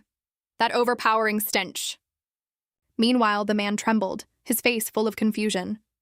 What do you want with me chasing after me like this? I was just passing through. This isn't the plague, I just haven't been feeling well, that's all. Everyone says that. If the people of the capital find us, we'll all be killed. Who are you people? Are you from the capital? Please. Don't kill me, I'll do whatever you say. The moment he finished, Garnet slowly reached out to comfort him. Don't worry, sir. I'm a healer. The scene shifted to a rundown slum. The place was steeped in an atmosphere of grief. Countless people sat along the roadside. A mother struggled to soothe her crying child. The two of them followed the man in black into the area. Macaron looked left and right, her face stunned, unable to believe what she saw. There's a place like this within Spartan territory? At this, the crowd broke into anxious murmurs. Who are they? Their clothes? They look like nobility. At that moment, the man leading them suddenly raised his hand and called out, Everyone, please, listen to me. These people are healers. They're here to treat us. Hearing this, the crowd couldn't contain their joy and cheered. Is that true? No way. Can this disease actually be cured? Macaron was shoved hard and clutched her chest in pain. Seeing this, Garnet stepped in front of her to shield her. Please, everyone, don't push. This makes things very difficult for us. Please, form a line. I'll treat each of you one by one. But the crowd seemed not to hear him at all. Hey, can you really cure this disease? My child is in so much pain. Please, help us, please. Garnet felt utterly helpless, at a loss for words. Suddenly, a shout rang out from behind. Everyone quiet! Macaron lifted the massive cargo cart with just one hand. Then she slammed it hard onto the ground. The act left everyone completely stunned. Garnet called out in astonishment, Macaron! She pointed toward the crowd and commanded, Everyone, calm down and form an orderly line. One by one, people came forward toward Garnet. He opened his palm, letting a radiant golden light shine down onto the black marks on the patient's elbows. Standing nearby, Macaron watched with growing concern. That's the 10th one already. He looks utterly exhausted. Suddenly, Garnet's eyes closed unexpectedly. His body, no longer able to hold itself up, buckled to the ground. Seeing this, Macaron rushed to support him. Garnet, are you okay? He kept murmuring, The patient's... Unable to hold back, Macaron scolded him, her eyes on the verge of tears. You idiot. If you collapse, what good will you be to anyone? At that same moment, the black marks began to fade away. One person raised his arm and exclaimed, The Black Plague. It's disappearing. Hearing this, Macaron was overjoyed, a delighted smile spreading across her face. She turned back to the healer. Garnet, your healing worked! Garnet! In his subconscious, a small wounded bird lay on the ground, waiting to die. Garnet gazed at it intently. Then he used his healing arts once more to heal the little bird. In his room, Garnet sat on his bed silent. He reached out and touched the small creature, examining it. Then, his cheeks flushed and he smiled with satisfaction. Suddenly, a sound came from outside. The door slowly opened. A bandaged hand reached in. Along with it came a gentle voice. Garnet. The hand gently touched him. It brushed against Garnet's small face. He stood frozen, murmuring unconsciously, Mother. Then Garnet coughed softly a few times. Seeing this, she immediately guessed what had happened. Did you save a life again without using an intermediary? Remember this well, Garnet. The weight of a life is immense. You must never take the power you hold lightly. The price you pay must be equal to the weight of the life you save. You must never ever pay that price with your own life. Do you understand? You could lose your life over your own compassion. At times like that, remember, you cannot save every single life. You are a healer, not a hero. With that, the hand slowly withdrew, leaving Garnet's face. She continued, "Perhaps this is too heavy a burden for a child like you to fully understand." Garnet couldn't help but be moved to tears. He lowered his head and admitted, "Mother, I miss father." But the hand kept drifting further and further away. A voice full of tender love spoke. "The dead cannot come back. Garnet, my poor son. Come here. Has your cough gotten better?" At once, cradled in her arms, Garnet replied, "Yes, mother." At that, he slowly opened his eyes. His gaze remained deeply pensive. Beside the bed, Macaron lay fast asleep. Garnet gazed quietly at her without saying a word. Then he suddenly bolted upright, disoriented. "Damn it! Not again!" Seeing this, still half asleep, she said, "Garnet, you're awake?" He looked a little restless. "Macaron, how long have I been out?" Macaron simply answered honestly, "You've been unconscious for 2 days," leaving Garnet frozen stiff. What? What about the patients, then? Suddenly, his head began to throb even more. Macaron tried once more to support him. "Garnet, are you all right?" Then she helped him lie back down on the bed. As she tucked him in, Macaron reassured him. "The patients have all recovered and gone back to their homes, so please, rest easy." She kept sitting on a chair, keeping watch over Garnet. A while later, Macaron gently stood up. She opened the door and stepped out into the hallway. Thoughts kept swirling in Macaron's mind. The moment Garnet collapsed, the patients, who had been so hopeful of being cured, had fallen silent at once. That hope and joy hadn't lasted very long. The ground suddenly split open. Countless streams of black mist poured out, rising into the air. One of the infected men couldn't stop trembling. Terrified, he rushed forward, fleeing. Meanwhile, the streams of mist relentlessly attacked the group of infected people. Seeing Garnet with no strength left to resist, Macaron acted. She hoisted him onto her shoulder and ran. "We have to run!" Behind them, they left the black mist running rampant.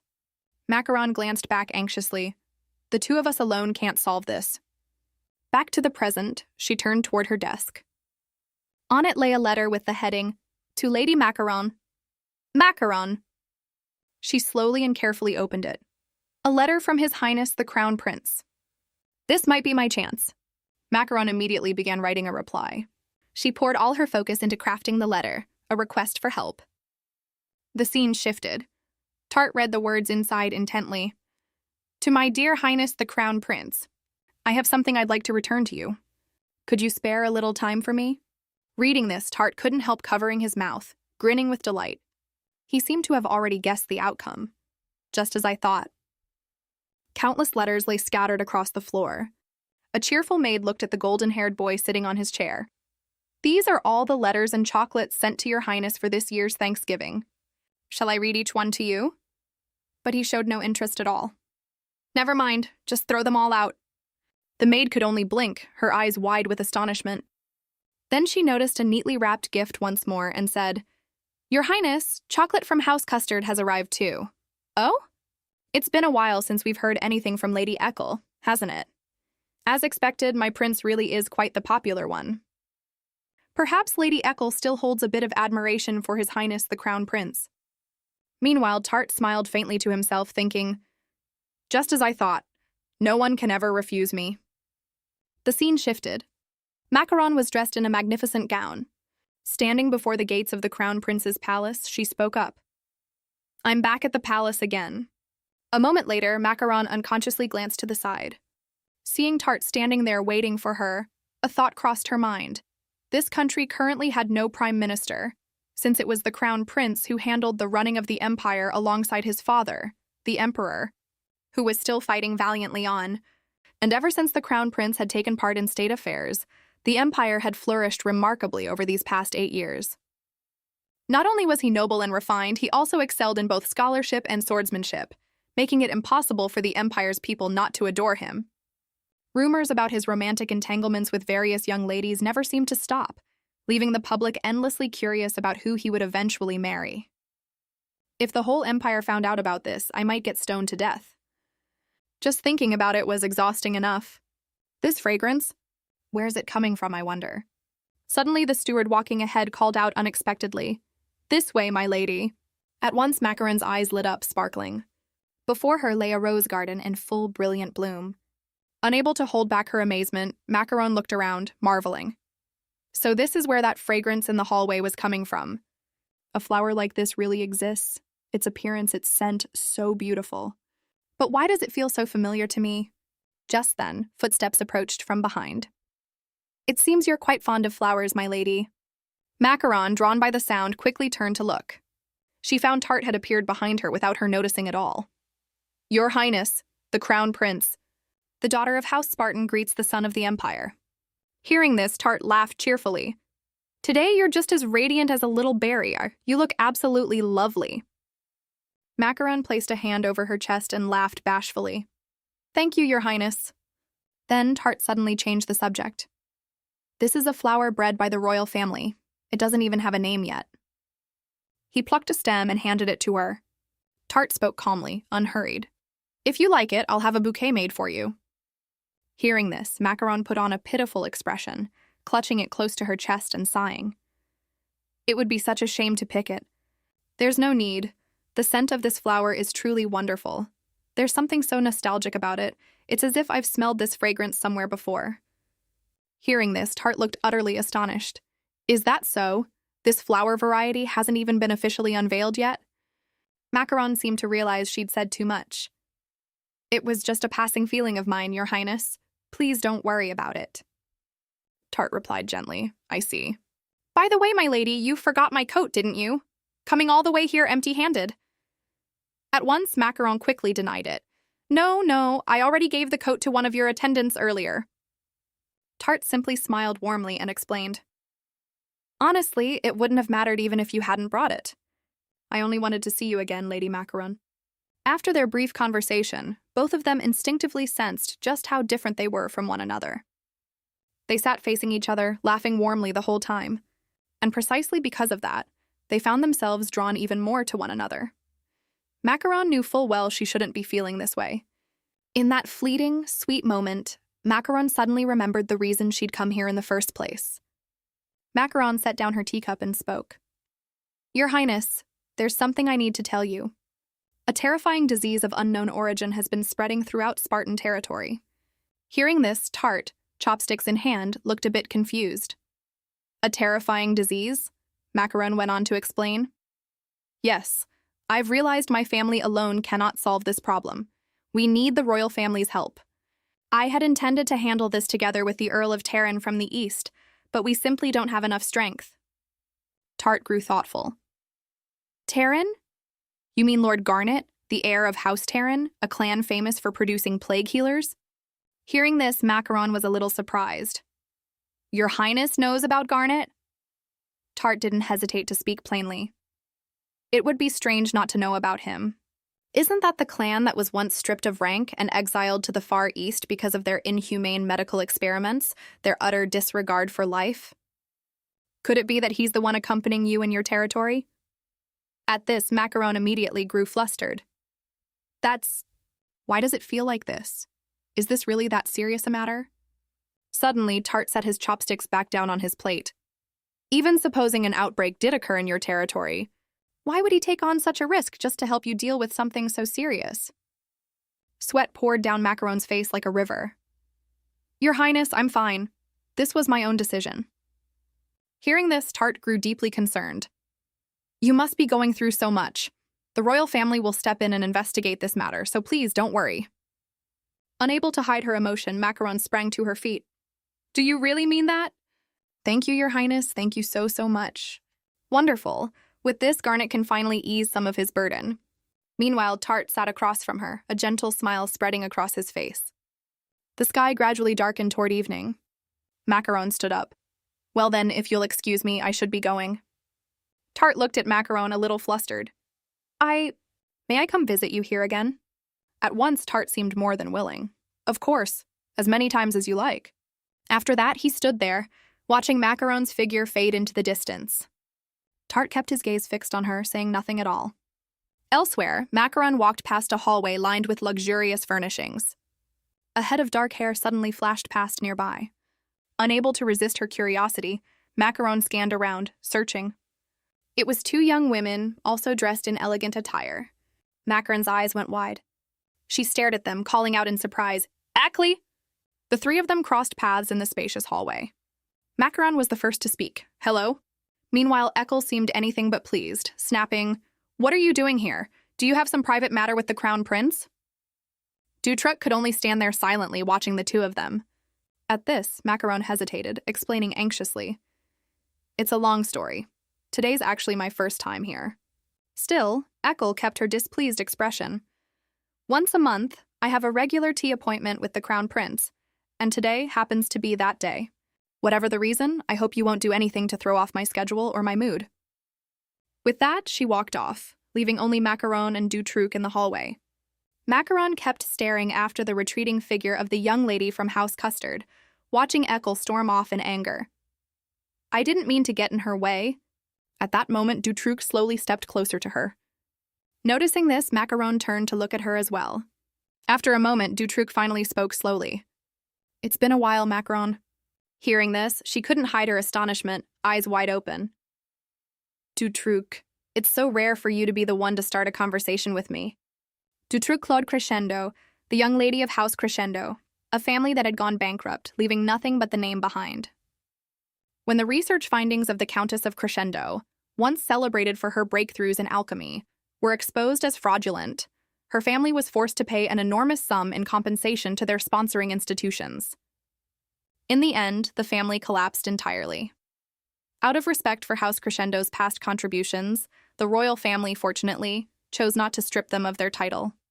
But once their life became too impoverished for them to still call themselves nobility, House Crescendo sent their one and only heir to be adopted into House Custard, the wealthiest family in the empire.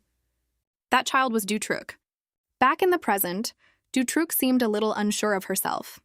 She asked with a gentle smile, "You still remember me?"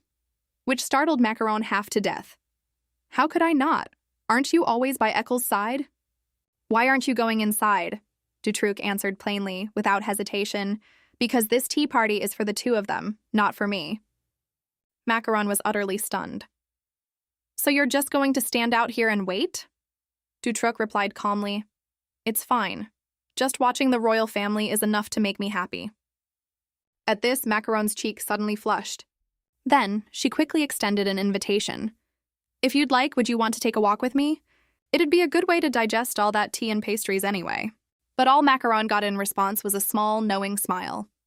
This left her a little puzzled. "Why are you smiling?" Dutroux answered calmly. "It's nothing.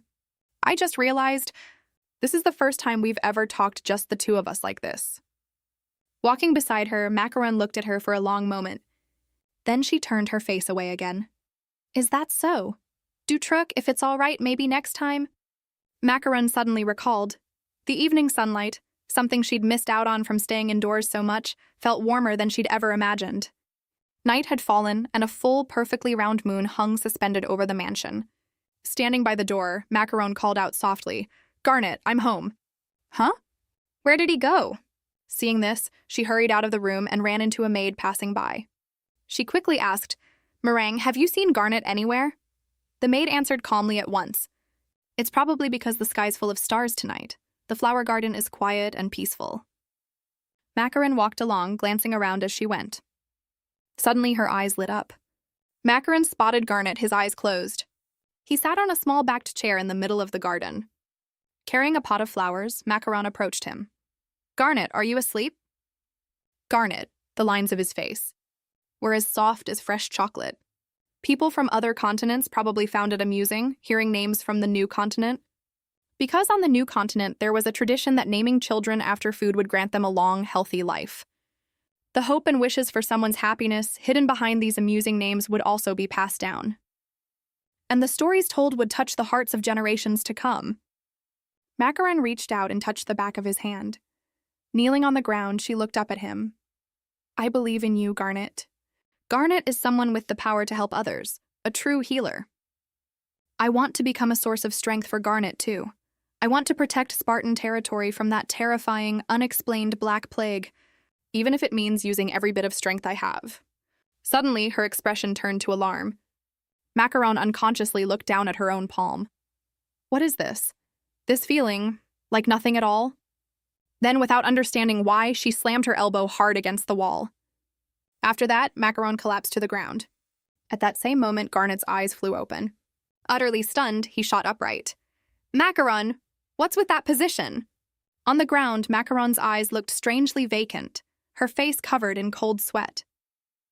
I'd like to know that myself. My body just suddenly lost all its strength. Meanwhile, Garnet kept staring at her intently. He looked at her lying on the ground. Macaron, are you all right? She could only lie there motionless, letting out faint groans. Sprawled out with her arms and legs spread wide, she answered, My body has no strength left at all. At this, Meringue came rushing over as well. My lady, are you all right? At the same moment, Macaron's whole body was lifted off the ground. She cried out in astonishment, Garnet! They left together, leaving a bewildered Meringue, still not understanding what had just happened. Garnet glanced at her calmly and said, I'll take her back to her room. Sunlight streamed in through the gaps in the window. Macaron lay in bed being examined. Garnet checked her pulse with great care. He pressed 2 fingertips against Macaron's artery.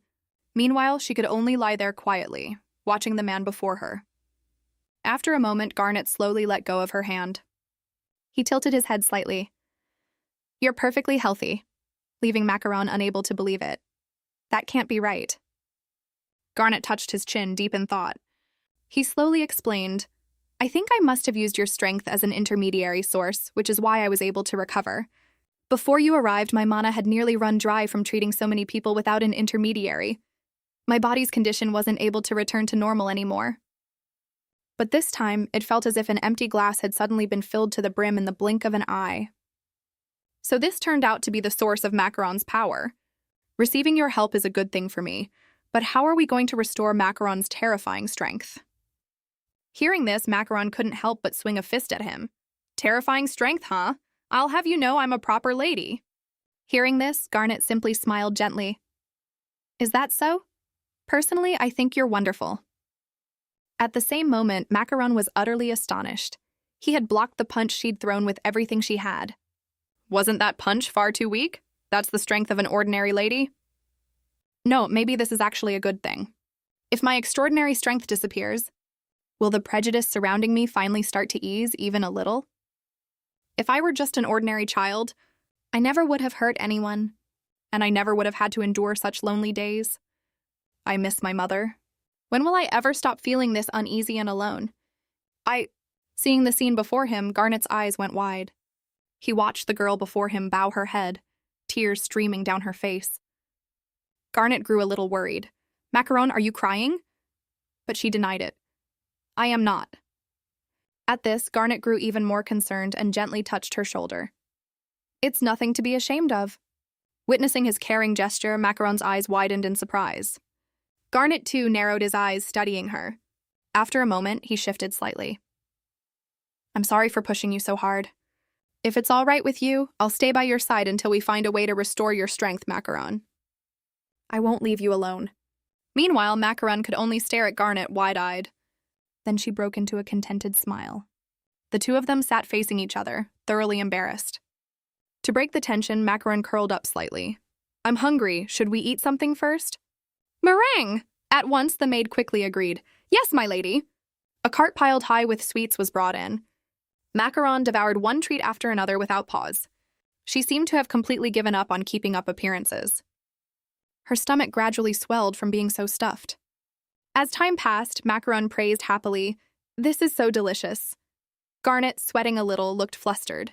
She really does have quite the appetite. Tea was poured into a cup as well. Macaron slowly lifted it with both hands and took a small sip. Seeing this, Garnet looked at her from across the table and called out, Macaron, you can hold a teacup now? This left Macaron utterly astonished. At that, Garnet pointed toward her. Your strength has come back. It seemed her extraordinary power had been restored through eating desserts. It's really that simple? After hearing Garnet's question, she beamed. That's wonderful, isn't it? Macaron's cheeks flushed bright red as she laughed nonstop. Right before Father was due to return, I saw Garnet off. He smiled and told me we'd meet again soon. I felt relieved that my strength had come back. But there was also a small pang of regret. I figured father wouldn't be pleased to know how close I'd grown with Garnet, so I kept the whole thing hidden from him. With that, Macaron glanced at the pastry sitting by the window. It's already starting to warm up out there. It feels like the spring debut ball was just yesterday. Beside her, Meringue clasped her hands in front of her respectfully and said, I've confirmed it. There's been no report of the royal family visiting the territory. At this, Macaron's eyes drooped slightly. Good. It's strangely quiet around here. Just relax. Something's bound to happen eventually. At this, Meringue spoke up again, her tone a little hesitant. One more piece of news. The head of House Montblanc says he'll be visiting the mansion early this morning. Given how quickly he passed through the main gate, he's probably already arrived at the mansion by now. At the same moment, another maid poked her head in at the door and announced, My lady, the Grand Duke of Montblanc has come to visit. The two people inside reacted in completely opposite ways. He's here! Quick, hide me! Macaron slowly walked out of the room. Don't let word get out that the Grand Duke is visiting. Hearing this, Meringue immediately bowed. Yes, my lady. Elsewhere, a man with long, flowing white hair appeared in the Great Hall. Seeing this, Macaron's eyes went wide with astonishment. You're already here, Grand Duke? Meanwhile, Sorbet stared back at her intently. As I said, today, I will beat you, my lady. The scene shifted. A slender hand gently picked up a pastry from the shelf. Eckel posed before the camera. The photographer kept showering her with praise. Well done, my lady. She continuously radiated remarkable confidence in front of the lens. Afterward, Eckel ended up with a photo set she was thoroughly pleased with. Seeing this, the photographer praised her once more. This shoot truly deserves to be next month's cover. Meanwhile, Dutruc stood lingering, peeking in from outside. A hint of sadness crossed her eyes. At this rate, today's photo shoot probably won't wrap up until late tonight. Eckel really is busy. Elsewhere, in the bathhouse, countless bottles of soap sat on the table. Eckel soaked her entire body submerged in the water. She stared intently up at the ceiling above her. Suddenly she called out, Dutruc, are you there? At once. The other, seemingly just behind a single screen, answered, I'm always right here beside you. Hearing this, Eckel began to sigh. A whole day of photos has left my whole body sore. How many dresses have I changed into by now anyway? Meanwhile, outside, Dutruc calmly flipped through a book. You've been much busier than usual lately. I'm quite worried. Is something troubling you? But Eckel quickly brushed it off. Why would that be? Even the slightest bit of exhaustion, Dutruc gently offered. You can always share it with me. Hearing this, Eckel came flying out from inside, wrapped in a bathrobe. She snapped, Don't butt in. You're overstepping your place. Dutruc seemed to sense it too, lowering her head slightly. At the same time, Eckel's brows remained tightly furrowed. She lifted the other girl's chin with her hand. Don't tell me you're still doing that research of yours. Spending so much time around those chemicals, you're going to ruin yourself. Just look at how lifeless your face has become. Those bottles of honey body wash we got sponsored. Go use them up. I'm far too stressed right now. There's a tea party coming up soon, a truly grand one. At once, Dutruc immediately showed her goodwill. I'll help you prepare for it too. Hearing this, Eckel merely glanced back at her. Then, without another word, she walked straight toward the door. Behind her, Dutruc couldn't help but smile with quiet satisfaction. Alone in the room, she felt an emptiness inside. A moment later, Dutruc murmured softly, I suppose I should make an appearance at this tea party too.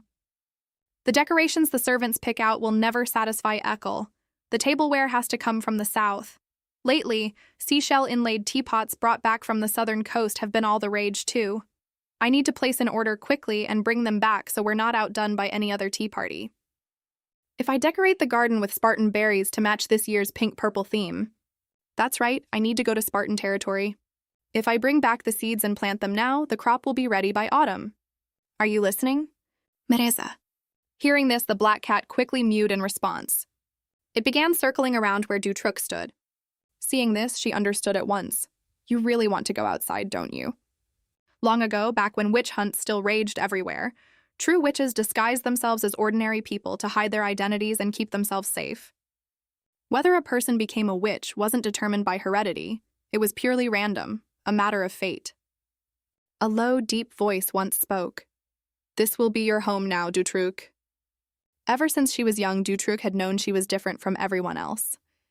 Even branded with a bad reputation, it never affected her all that much. Why, you ask? Because unlike her father, who had falsely claimed to be an alchemist, she was the real thing. Before learning to control her power, she learned to hide herself in the shadows and live as she did now. Until someone recognized her true worth, she would go on living as nothing more than a shadow. Dutroux said to Mareza, "Well then, shall we get ready to set off at once?" Hearing this, the black cat let out an excited meow.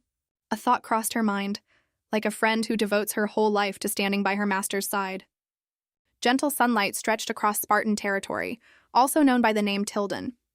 It was known that Spartan was a fertile stretch of land situated close to the royal family, and back then, lacking any real governing ability, the first head of House Spartan could only set policy centered around his own territory.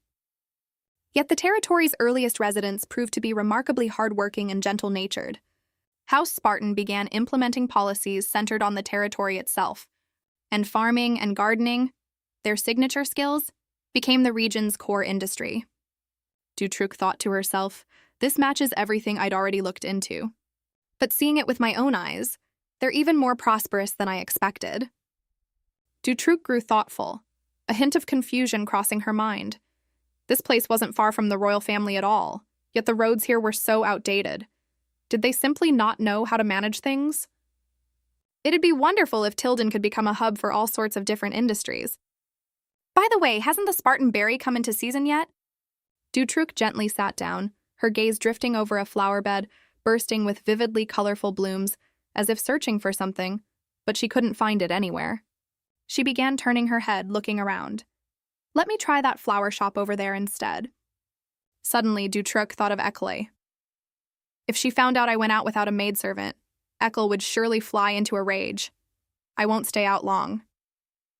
Ekle's scolding voice echoed faintly in her mind. Do you even realize you're supposed to be a lady? Following that thought, Dutroux suddenly spotted something, her eyes widening. It was Mareza, trotting over cheerfully, her black coat with spots making her look all the more mysterious. Seeing her, Dutroux smiled softly, gazing at her with affection. Right after, Dutroux lovingly picked up the little cat, feeling her soft warmth. Her voice rang out gently. Besides me, no one else knows you exist. Being around anyone else makes me uncomfortable. I don't want to cause any needless misunderstandings. Well, we're already here. Let's pull ourselves together and go find those seeds once and for all, shall we? As if she understood, Mareza let out a joyful cry. Right after, Dutroux's footsteps carried her gently along the road. As she strolled along, something suddenly caught her eye. At that same moment, ahead of Dutroux, she caught a glimpse of two men standing face to face, shaking hands warmly, as if they'd just concluded some important deal or agreement. Within seconds, Dutroux immediately turned and walked away. But her gaze, full of worry mixed with suspicion, still lingered on them. Suddenly, one of the men rushed hurriedly toward the other. Then the two of them left together for some reason. Seeing their behavior, Dutroux thought to herself, that's suspicious. They're from the royal family, yet they're pretending to dress like commoners. Royal officials dressed that plainly? That's clearly odd. Why would they even be here in Spartan territory? My instincts are warning me that getting involved in this will only bring trouble. But I'm so curious. As if reading her mind, Mareza immediately dashed forward. Startled, Dutroux shouted, "Hey, Mareza!" As expected of a spirit beast, she acted purely on her own will. Just a few seconds later, Dutroux, exhausted, sighed over and over, beads of sweat forming on her face. Panting, Dutroux looked around the spot where Mareza had been standing. Utterly confused, Dutroux muttered to herself, "That's strange. She clearly ran this way." The space around her seemed to sink into thick, dense darkness. It left her almost unable to resist. Right after, her elegant, wide-brimmed hat fell onto the cold ground, mingling with the sound of her own cry. Helpless, Dutroux thought to herself, "What? These people?" In the end, her whole body was thrown down onto the ground, under the terrifying gaze of several tall men. One of them spoke up. "This woman, look at how she's dressed. She's no ordinary person. She must have followed us because she knows who we are." Suddenly, Mareza appeared out of nowhere, her face twisted with fury, glaring at them with pure hatred in her eyes. Instantly, she lunged toward the two men. Then, a hand shoved her hard, sending her crashing to the ground. The man said, "The more I look at her, the more suspicious she seems. Deal with her first." "Yes, sir." Dutroux choked, whispered words rang out. A single name escaped her lips. "No." House Spartan has to know the truth. "Macaron." Then her body sank into cold, motionless stillness, falling into the grip of danger. At that same moment, at some training ground, beneath a clear blue sky and brilliant sunlight, Macaron, dressed in combat gear, suddenly turned her head to look somewhere. A sense of unease welled up in her heart. What was that? An ominous feeling had just flickered past. Suddenly, a deep, low voice rang out, warning her. "Where are you looking?" Then a sword swept up, unleashing a dazzling, powerful arc of light. Both of them lunged forward to block the other's strike, their eyes locked on one another. Macaron spoke up softly, "Lord Sorbet." Right after, he stepped back. A thought crossed her mind, and his movements had grown much more fluid than before. But there was still something inside him that hadn't been released. As if something were bottled up, unable to flow freely. Following that thought, she spoke up again. "Lord Sorbet, could it be that you—" Before she could finish, a voice suddenly called out loudly, turning both their heads toward the sound. "My lady!" The voice belonged to a maidservant standing there, gasping for breath after running all the way here. Once she caught her breath, she reported, "I heard a large fire has just broken out in Tilden." Hearing this, Macaron's eyes widened in shock, as if she couldn't believe her ears. "What did you say?" In an instant, memories flooded back. The poor, sick people at that old place, the pitiful eyes of the children. A voice rang out in her mind. "No, I have to go there myself." Seeing her sudden reaction, Sorbet flinched, his face filled with alarm. He immediately grabbed her hand, calling out, "Wait, where are you going?" The sudden gesture made her jump slightly and turn back. Hearing this, she answered, "There's a fire in Tilden. I can't just sit still." Sorbet's expression turned a mix of frustration and worry. "And what exactly do you plan to do, rushing off there alone? Do you think you can handle this all with just your own strength?" Just then, a maidservant came rushing over, breathlessly announcing, "My lady, I've prepared a carriage so you can leave right away." Without hesitation, Sorbet climbed straight into the carriage, gesturing for her to follow. Macaron stood outside, lost in thought for a moment. "Lady Macaron." Right after, Macaron looked up, her ruby-red eyes suddenly blazing bright. At that very instant, a piercing scream rang out. "My lady!" Both horses pulling the carriage startled as well, their eyes filled with fear and terror at something. With her terrifying strength, Macaron lifted the entire carriage high into the air with her bare hands and shouted, "The horses are too slow! I'll run there myself." And with that, without a moment's hesitation, she resolutely hoisted the carriage and took off running, her powerful footsteps echoing against the ground. Macaron sped forward at an astonishing pace like an unstoppable whirlwind. Inside the carriage, Sorbet couldn't react in time. He was thrown up and flung clear off his seat, his face utterly terrified. Suddenly, his long sword flew up and struck him on the head, leaving a massive bump. The carriage kept shaking so violently that the scenery outside blurred into a wobbling, smeared painting. Finally, upon arrival, the carriage was set down on the ground. Macaron stood off to the side, catching her breath after the run, as curious onlookers gathered around. Right after, Macaron cheerfully walked over to open the door, saying, "Lord Sorbet, we made it here faster than expected, didn't we?" Suddenly, finding the door wouldn't open, she grew puzzled. What's wrong with this door?" A few seconds later, she casually pulled the entire door off, as easily as snapping a twig. Macaron poked her head inside, calling out cheerfully, "Lord Sorbet." But inside, Sorbet sat slumped on the floor, his hair a tangled mess, his face deathly pale as if his very soul had been wrung out, his whole body frozen stiff. Startled, Macaron rushed over and shook him. "Lord Sorbet, wake up!" He answered weakly, "I'm fine." Suddenly, shouts and cries for help rang out, catching both their attention. "Someone bring water quickly, there's a fire!" Before them, blazing red flames roared skyward. Recognizing the location, Macaron's expression turned grave. "That spot. That's where all the patients with the Black Plague are gathered. Why? My bad feeling has never been wrong before, not like this." Before her, the townspeople were desperately trying to fight the fire, gathered before the raging blaze. Strong men rushed forward carrying heavy buckets of water. Move out of the way!" A powerful stream of water was hurled into the sea of flames. If this keeps up, everyone in this alley is going to die. Macaron stood there thinking to herself, the Spartan techniques have no way to put out a fire like this. With raw strength alone, there's nothing I can do. She quietly clenched her gloved hand. Suddenly, Macaron's gaze landed on a forgotten fire hydrant standing alone by the road. The moment she spotted it, a spark of hope lit up in her eyes, as if she'd realized exactly what she needed to do. At once, Macaron called out to the crowd, "Everyone, please step aside." Just then, Sorbet came rushing over from a distance as well. Macaron began shouting loudly, "Everybody, get out of the way!" Without hesitation, Macaron bent down and, with terrifying strength, ripped the heavy fire hydrant clean out of the paved ground. The earth split apart under her monstrous power, sending the massive water pillar flying up into the air. Right after, jets of pressurized water burst out from the ground. Macaron leaned in, using every ounce of her strength to lift the water pillar high. Watching her actions, Sorbet stood frozen off to the side, utterly astonished.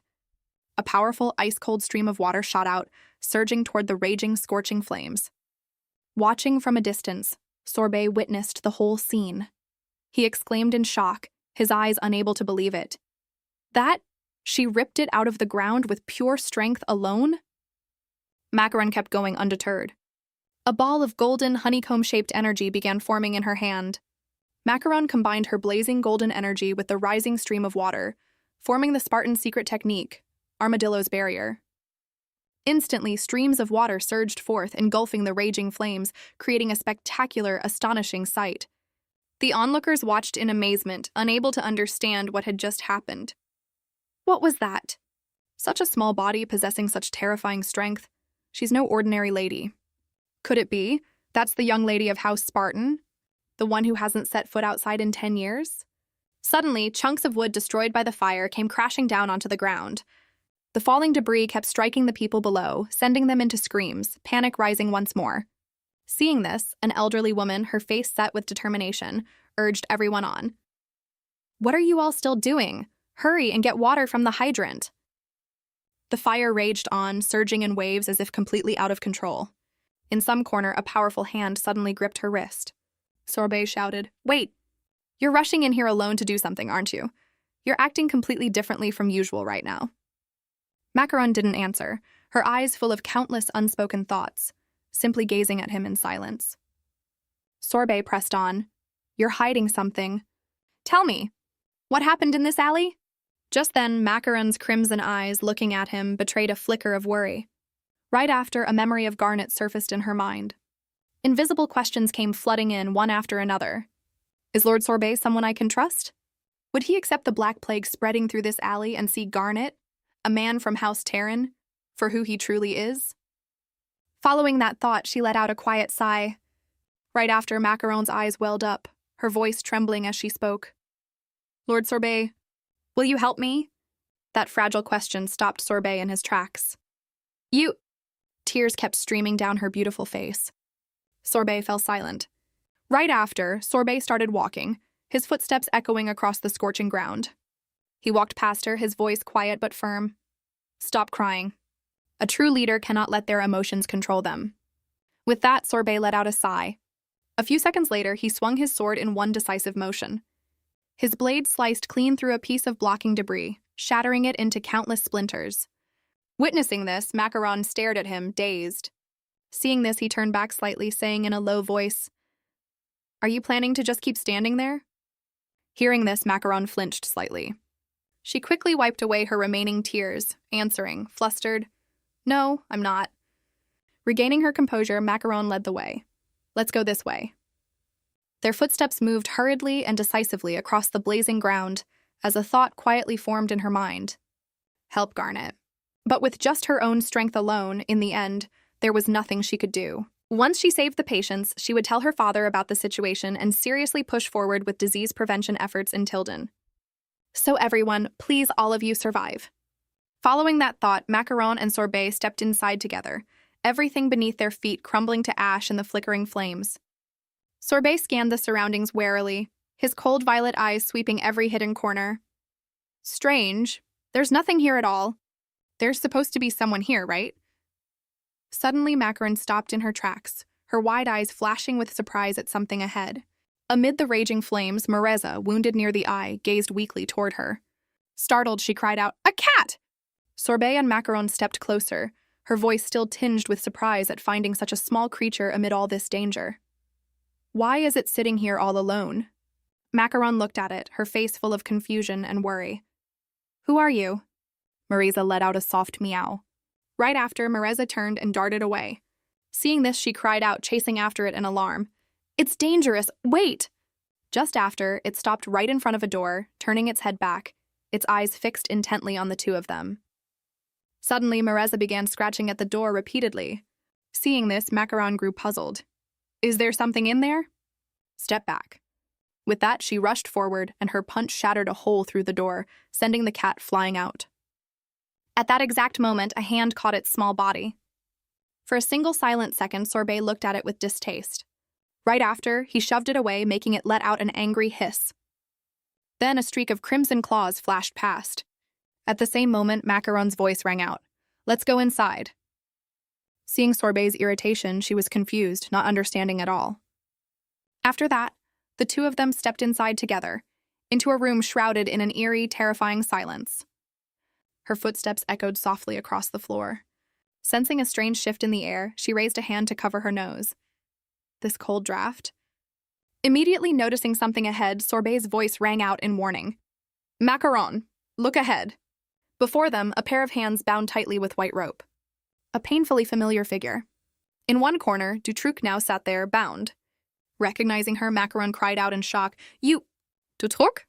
Seeing Macaron's shock, Sorbet asked, "Someone you know?" "Yes. But this is strange." The moment she said it, the rope was suddenly cut clean in two. Macaron caught her heart filled with worry. "I never imagined Dutroux would come to Tilden. Why would she—" Suddenly, a voice cried out, calling her name, snapping her out of her thoughts. "Macaron?" Before her, Dutroux had woken up. Her eyes now opened just slightly. Deep within those lifeless eyes reflected the cold, chilling light of ice and snow. It looked utterly terrifying. Macaron's face filled with alarm, her rose-colored eyes widening in shock, mixed with worry. Macaron looked at Dutroux's face. She thought to herself, trembling, "What is this?" Sensing something abnormal radiating from her, Macaron took a step back. Dutroux isn't acting like herself at all. Suddenly, Sorbet stepped forward abruptly, calling out her name loudly. "Macaron!" Startled by the call, she turned to look. The very moment Macaron turned her back, Dutroux slowly sat up. Her face had gone pitch black, looking utterly horrifying. In the terrifyingly still air, a scratching sound suddenly tore through the silence. Dutroux rose into the air, her entire body seeming to have lost its soul. She raised her hand and clawed toward Macaron. And then, a small scratch appeared across Macaron's delicate face. "Dutroux, what's wrong?" A stream of blue energy shot toward Macaron, forcing her to dodge desperately. Right after, Macaron reacted instantly, grabbing Dutroux's wrist tightly with her hand to stop her. Macaron shouted firmly, "Don't you recognize me? It's Macaron." "I'm your friend." And in that moment, a painful memory surfaced in her eyes. Amid the chaos, Macaron caught a fleeting glimpse of an image, a quiet question echoing in her mind. Were we really friends? But right after, Dutroux twisted free from her grip. Feeling the hand closing in on her, Macaron closed her eyes slightly, her heart aching. "It's over." At that exact moment, Sorbet lunged forward like a bolt of lightning, wrapping his arms firmly around Macaron, pulling her out of harm's way. Shielding her, a bright red line appeared on his arm, soaking through the fabric. Macaron looked at him, full of worry. Sorbet's gaze hardened as he looked at her, his brows furrowed tightly. "What were you thinking, in the middle of a fight? Where did your battle instincts go?" With that, he turned away.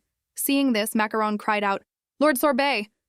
Without hesitation, he stepped forward, his voice ringing out. "Who is she? As a lady, why would you set foot in such a wretched place? Whose orders are you following, or did you get dragged into some string of events?" "There's no point asking." The moment he finished, a swirling stream of blue light surged around Sorbet, his stance rising, ready for battle. But Sorbet's blade swept out, and at the same time Dutroux dodged it again and again. Noticing this, Sorbet's eyes narrowed. "As I thought, she's not someone trained in combat.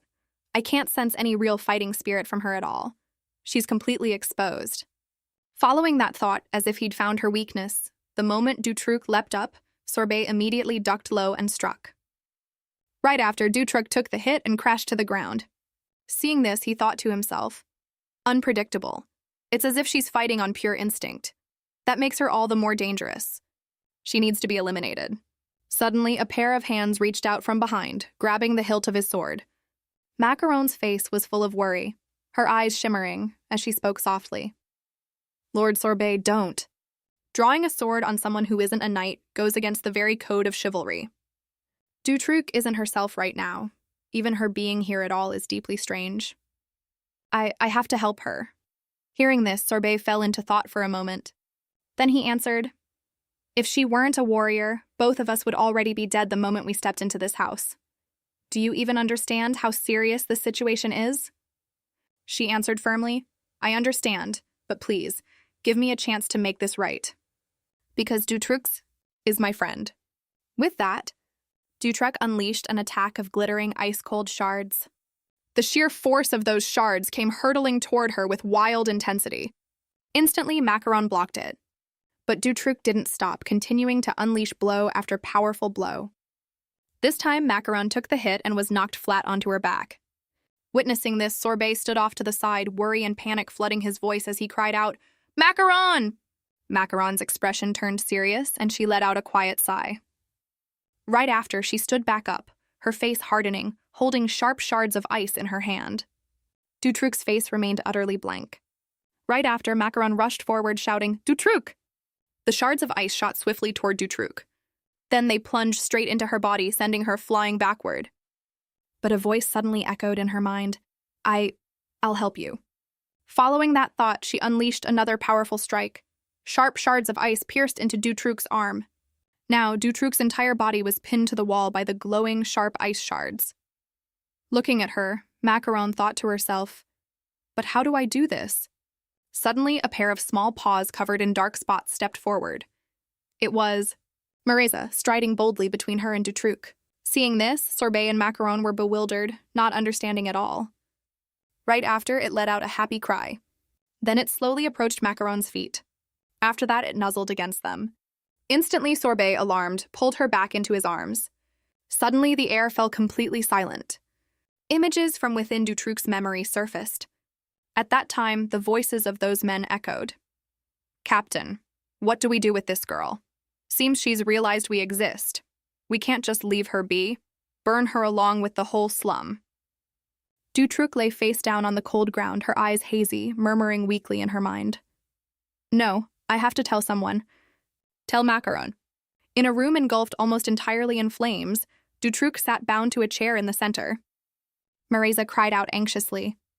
Seeing this, Dutroux gently comforted her. It's okay, Mareza. If I use ice magic, I can still hold on. Judging by how ruthlessly the royal family is acting, there must be some secret in this alley they want to keep hidden from us.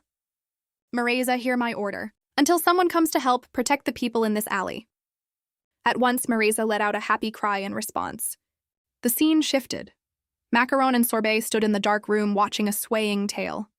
Its paw touched down on a snowflake-like mark on the floor.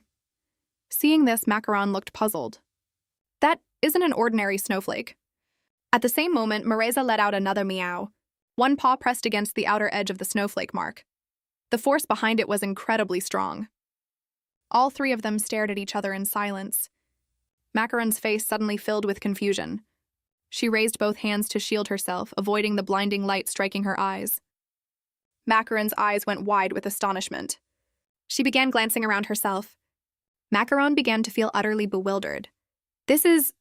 Suddenly, she'd been pulled into an unfamiliar space. Her feet moved forward, unsure of where to go. Then, terrified, she ran while shouting loudly, Lord Sorbet, Dutroux! At this, Macaron suddenly tripped, nearly falling flat on her face. Luckily, a hand caught her in time.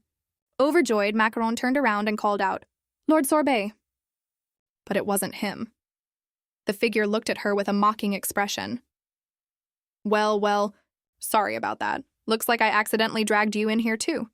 It's been quite a while since I've brought a human into the shadows. Almost 200 years now, hasn't it?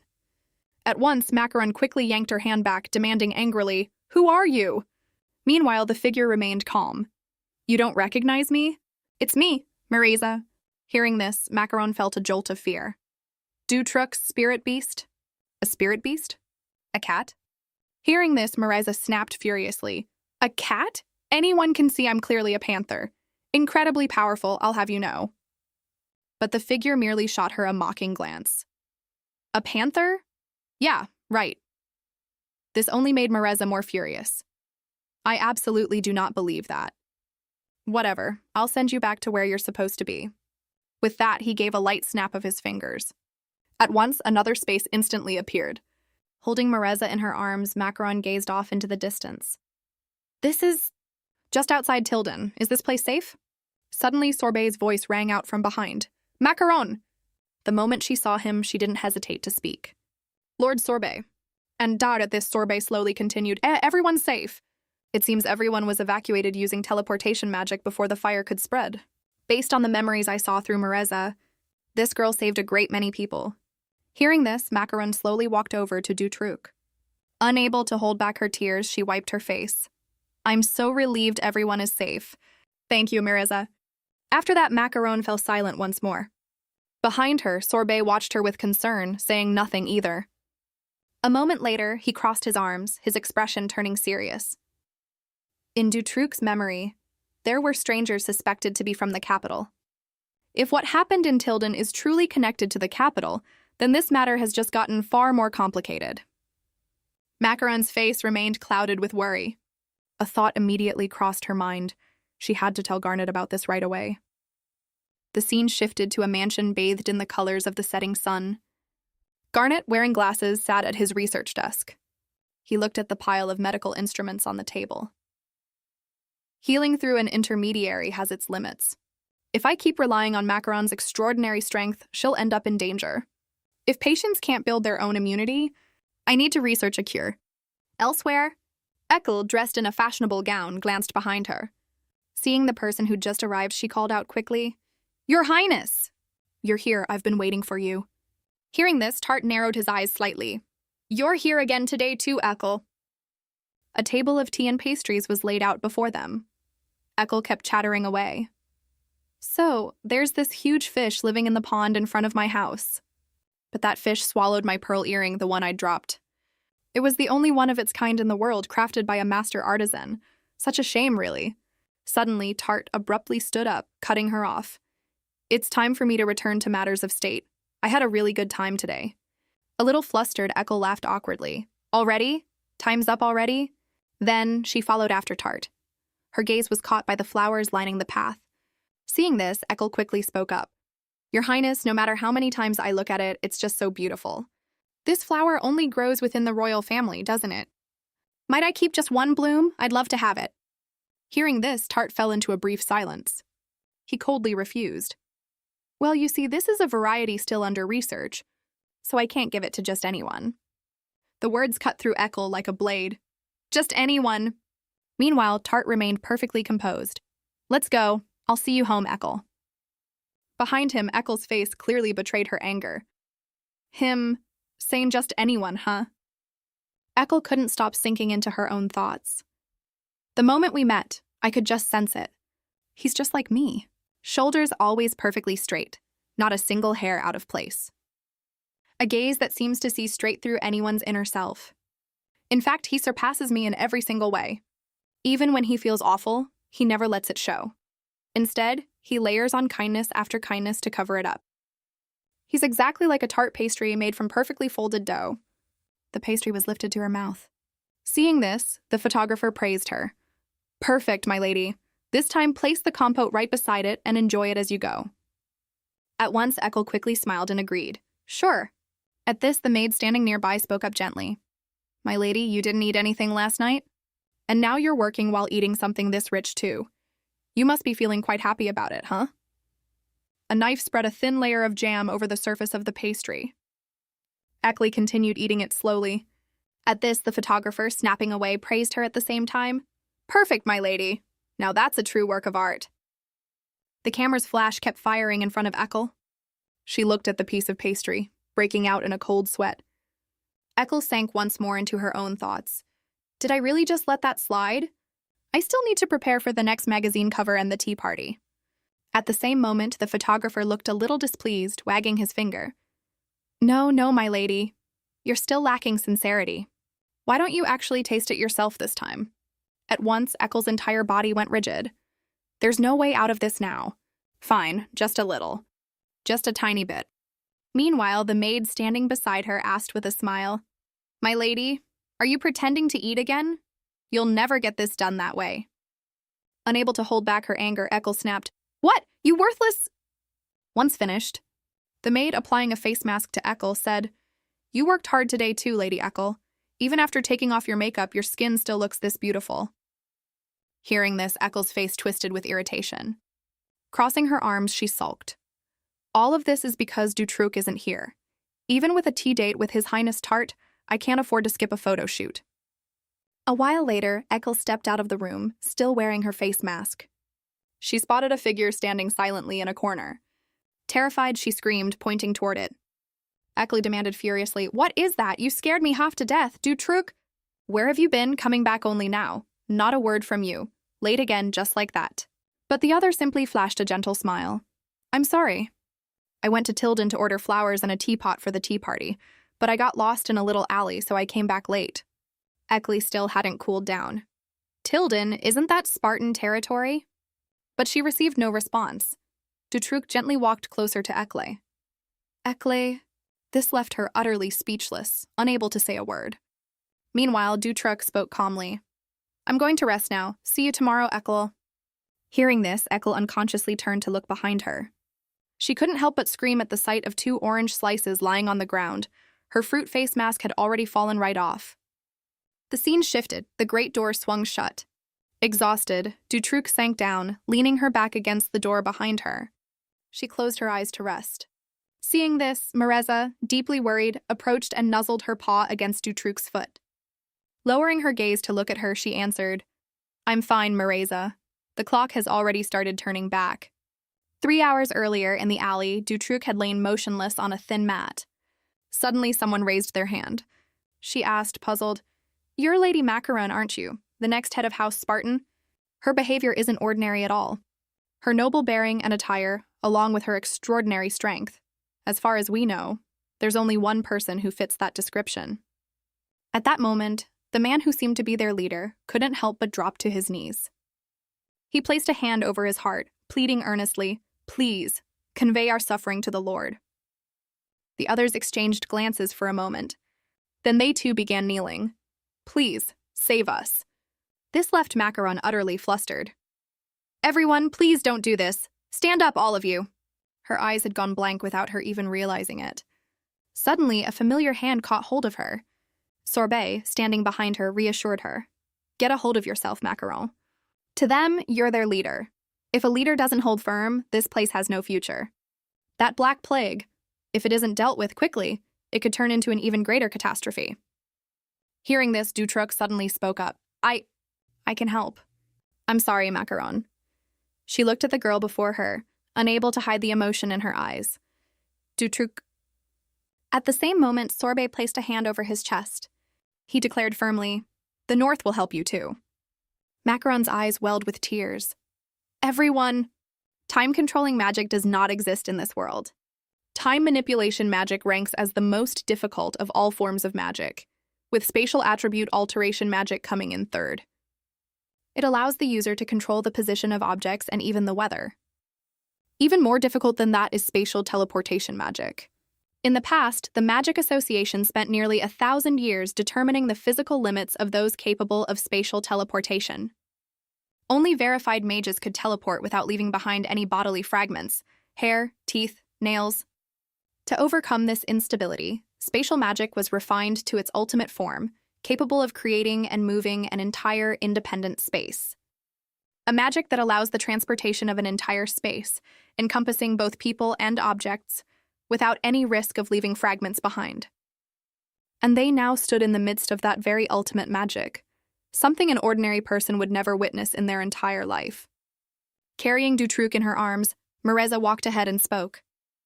This place is the Abyss, a space sustained by Dutruc's own life force. Realizing the alley was on fire, Dutruc let her witch's power take over her consciousness. then brought everyone to shelter in the abyss before evacuating them all safely outside Tilden. Hearing this, Macaron was a little stunned. Meanwhile, Mareza kept talking. Right on cue, a sudden downpour hit Tilden. Once the fire dies down, Spartan soldiers will come rushing in. The two men hurried off. Mareza's tone shifted, however. One of the men seemed troubled. This smell? Mareza spoke up gravely, raising her voice. The whole world is about to learn of the Black Plague's existence. At once, someone seemed unable to believe it. No way, it's the plague. In the narrow alley, the three of them walked along, huddled close together. At this, Mareza suddenly let out a loud meow. Macaron quickly gestured for silence. At the same time, Sorbet tilted his head slightly, asking, "Are you all right?" Dutroux sighed wearily. "Yes." He looked at her, thinking to himself, "She looks utterly exhausted." That makes sense. With the amount of magic she used, an ordinary person's body would have been torn apart and killed instantly. This level of power rivals that of a royal court mage. Someone this strong, why has she been hiding herself away all this time? Suddenly, Mareza looked at Macaron again, meowing as if trying to say something. She quickly leaned in to translate. "What was that? If we don't send Dutroux home right away, Eccle's going to lose it?" On the other side, Dutroux slowly offered a suggestion. "Spartan territory berries. We absolutely need them for Eccle's tea party. I wanted to use Spartan berry bushes for decoration. It's so rare that I get to go outside at all. And of all things, I run into bad luck like this." At this, Macaron looked a little confused. "Dutroux, why did you help me? You nearly lost your life." Dutroux smiled gently. "Like I said, Macaron, we're friends. What's so strange about helping a friend? And besides, aren't you Eccle's friend too?" Hearing this, Macaron looked a little stunned. "Well, I feel more like a fan of hers than a friend." Suddenly, Dutroux took hold of Macaron's hand. "You genuinely care about someone who matters to me, so I care about you too." Macaron. Hearing this, Macaron's cheeks flushed a deeper and deeper red. They paid no mind to the two men staring at them with bullet-shaped eyes, thinking, "Women, honestly." After that, she lowered her voice slightly. "Right now isn't the season for Spartan berries, but I'll take full responsibility for finding some for you." "Just leave it to me, trust me." Dutroux looked as if she could hardly believe her ears. "Really?" At once, Macaron laughed happily. "Really, I mean it, truly." Seeing this, Mareza couldn't help but squirm restlessly in Macaron's arms. The two girls, at a complete loss for what to do, could only give in helplessly. A moment later, Dutroux slowly turned to leave. "It's getting late, so I'll head back now. I'll come help again, Macaron." The figure vanished before Macaron's eyes.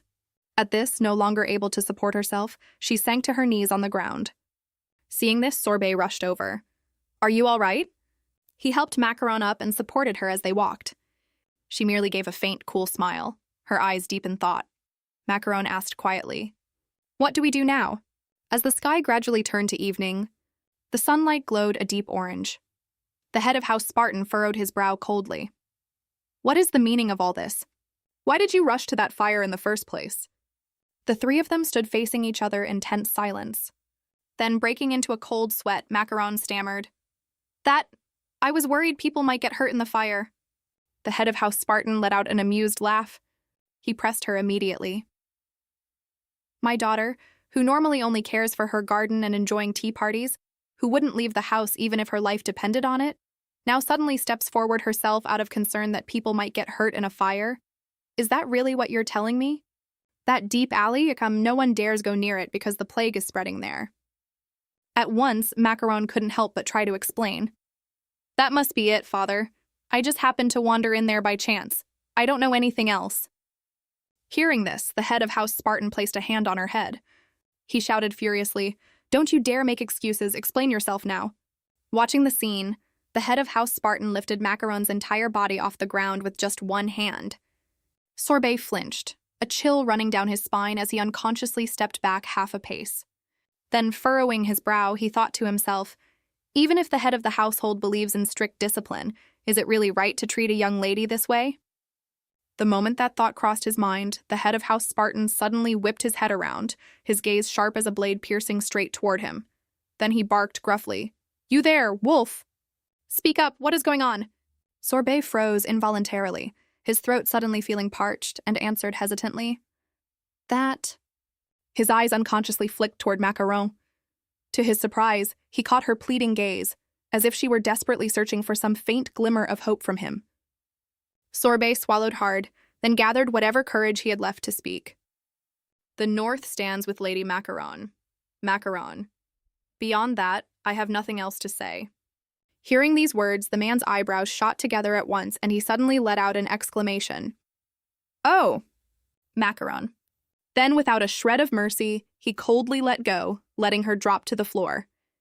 He scolded her loudly.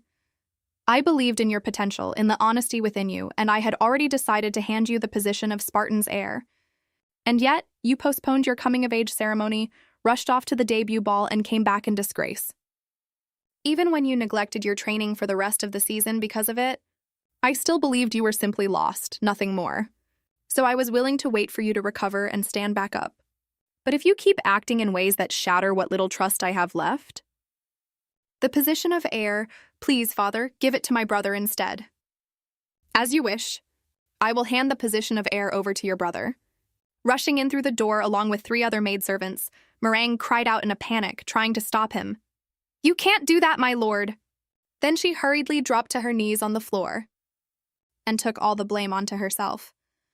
My lady did nothing wrong. This is entirely our fault. Even if you dismiss us, we'll accept whatever punishment you see fit. Hearing this, Macaron was deeply moved, tears welling up as she thought to herself, everyone going this far, all for my sake. Then she suddenly spoke up, explaining about the Black Plague. The Black Plague, which had once swept across the old continent, was now gradually appearing on the new one. There was a young man fighting single-handedly to stop that terrifying disease from spreading across the Castella Empire, a sickness that rotted away anything it touched. He was the next head of House Terran, the Earl's family, Garnet. Hearing this, the head of House Spartan looked briefly disappointed as he ventured a guess. If it's Terran, Macaron immediately spoke up to confirm. Yes, that's right. The Terran from the rumors, the clan that spreads plague. But the Garnet I met is nothing like that at all. He's truly a healer. He charges straight into the heart of the outbreak to treat the sick. I'm someone who shares that kind of power too. I want to help him. Someone braver than anyone else I know. Please, let me use Spartan's strength to stop this plague. Hearing these words, Meringue couldn't help but widen her eyes in astonishment, thinking to herself, my lady, someone who's always avoided facing reality head-on, has she ever stepped forward like this for anyone before? Closing his eyes and furrowing his brow tightly, the head of House Spartan murmured in a low voice, Terran, huh? Hearing him say this, Macaron slowly rose to her feet, a little confused. He suddenly turned away and coldly demanded, everyone, leave. I don't wish to speak of this any further. She stared at him blankly for a moment before answering, yes. Before long, night had fallen. Right then, in Macaron's room lying on her bed, she replayed what the head of House Spartan had said to her earlier. Everyone leave. I don't wish to speak of this any further. She grew thoughtful, murmuring to herself, Terran again. Does father know something about House Terran?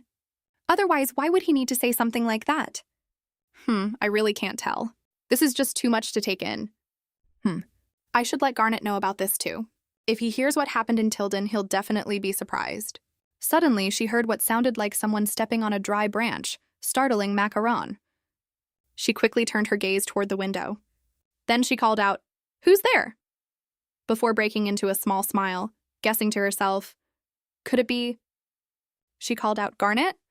But contrary to her expectations, what appeared before her wasn't Garnet at all. It was a small red-winged dragon. Out of nowhere, a small dragon had suddenly appeared right on her balcony, leaving her stunned, mouth agape, frozen in place for a moment. Then, without a hint of hesitation, she asked curiously, Who are you? It let out a cute little cry. Meet. After studying it for a while, she felt a strange sense of familiarity and wondered, Why do you seem so familiar to me? To properly determine the identity of this little dragon, Macaron immediately scooped it up into her arms. She narrowed her eyes and studied it carefully for a moment. Then, smiling, she exclaimed, Ah, you're a wild baby dragon. There's a note attached too? As she unfolded the note to read it, she thought excitedly, This must be from Garnet. The moment she finished that thought, Garnet's pet suddenly opened its mouth and bit down on her hair, leaving her a little irritated. She laughed awkwardly and asked, "Are you hungry or something, huh?" A little while later, sitting and watching it drink milk, Macaron smiled and remarked, "You must have been starving, huh?" Then she went back to reading the note from earlier. "I bought a house. It's near Spartan territory." She couldn't help but exclaim in shock. "Huh? I'll be living here while I research the Black Plague. Come visit sometime." After finishing the note, she found it hard to believe, thinking, Garnet bought a house? Why all of a sudden? The moment Macaron finished that thought, Garnet's pet leapt up and bit her hand. Seeing this, she couldn't help but feel a mix of irritation and helplessness, and sternly reminded it, "Humans are not food, you know. You need to learn your place." On the outskirts of the Castella capital, along the underground water channels, there was an old man, a rake slung over one shoulder, using a lantern to light his way forward. The old man's name was Brioche, and his life had been a hard one. A commoner with no children and no notable achievements to speak of. But one day, out of nowhere, he landed a job that paid remarkably well. Finding work that could secure a stable old age, it truly felt like an enormous stroke of luck. As the manager of the sewage system, Brioche took his responsibilities seriously, diligently clearing away the waste. But no matter how hard he tried, the foul stench from the sewer system never seemed to lessen at all. And then, with a sudden burst, the old man suddenly understood exactly why the pay for this job had been so high. And just like that, Brioche vanished, with no one the wiser. Because of the chaos that had broken out in Tilden, the world had come to learn of the Black Plague's existence. The dark-haired young man looked a bit doubtful. "So you're saying the infected patients are all currently gathered here? Is that right?"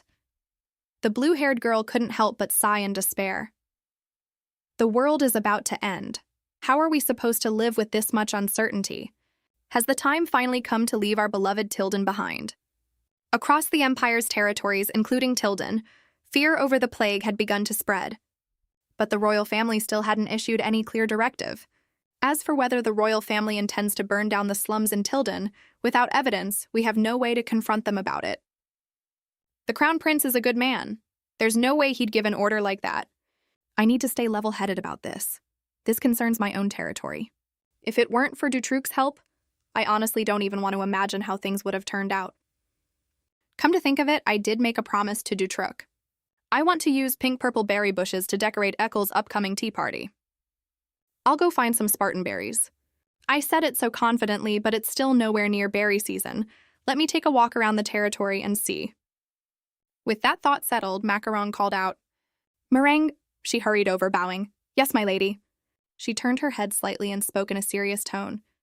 "Send someone to the farms in Tilden and have them search for Spartan berries." Time slipped by steadily. Before long, evening had arrived once more. Macaron, in shock, asked again, "What did you say?" Even after searching every farm in Spartan territory thoroughly, there isn't a single berry bush left. Meringue bowed slightly, explaining softly. The thing is, I heard this has been an unprecedented crop failure. Everyone says that this year, among all the plants, the berries simply couldn't bear fruit because of some disease of unknown origin spreading through them. Hearing this, Macaron couldn't help but freeze, eyes wide, thinking, a disease of unknown origin, spreading. Could it be the Black Plague doesn't just infect humans?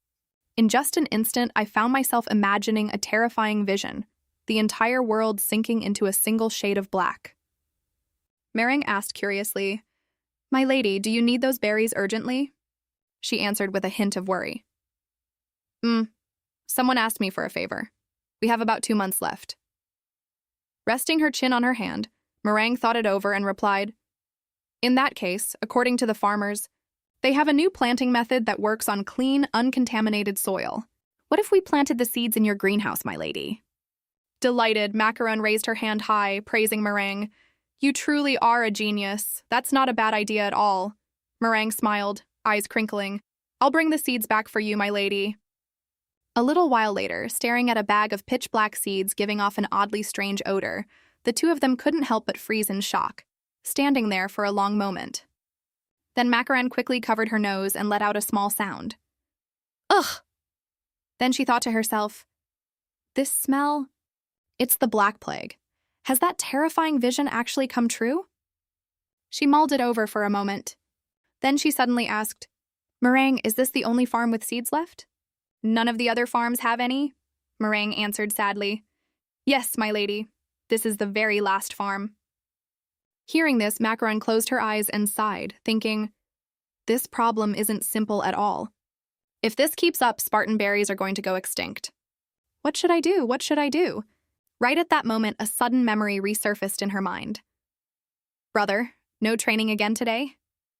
It made her suddenly recall something. Then she muttered, I've got it. Somewhere with berry seeds left. Meringue's eyes went wide. Yes. She didn't answer, lost in thought, reliving the past as she walked toward the pink-haired young man lying there. Macaron spoke up, suggesting, Brother, spar with me. Are you even listening to me?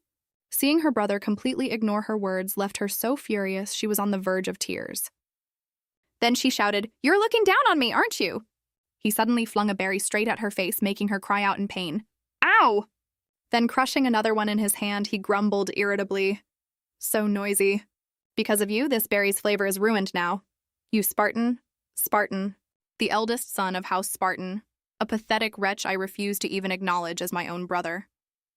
The one who should have inherited the position of head of the family in my place. The moment Macaron finished reliving that memory, Meringue suddenly turned to her, worried. My lady, are you sure you're all right, going without me? She immediately reassured her. I'll be fine. I'll go on my own from here. There's something important I need to discuss with him. With that, she walked on, thinking to herself, behind the Spartan mansion, in a place no one ever visited, stood a secluded manor. A key that could solve a seemingly unsolvable problem was resting there, waiting. It had to be. In the still, quiet space, Macaron now stood right at the entrance. The golden lamplight fell across her face, making her red eyes look even sharper and colder.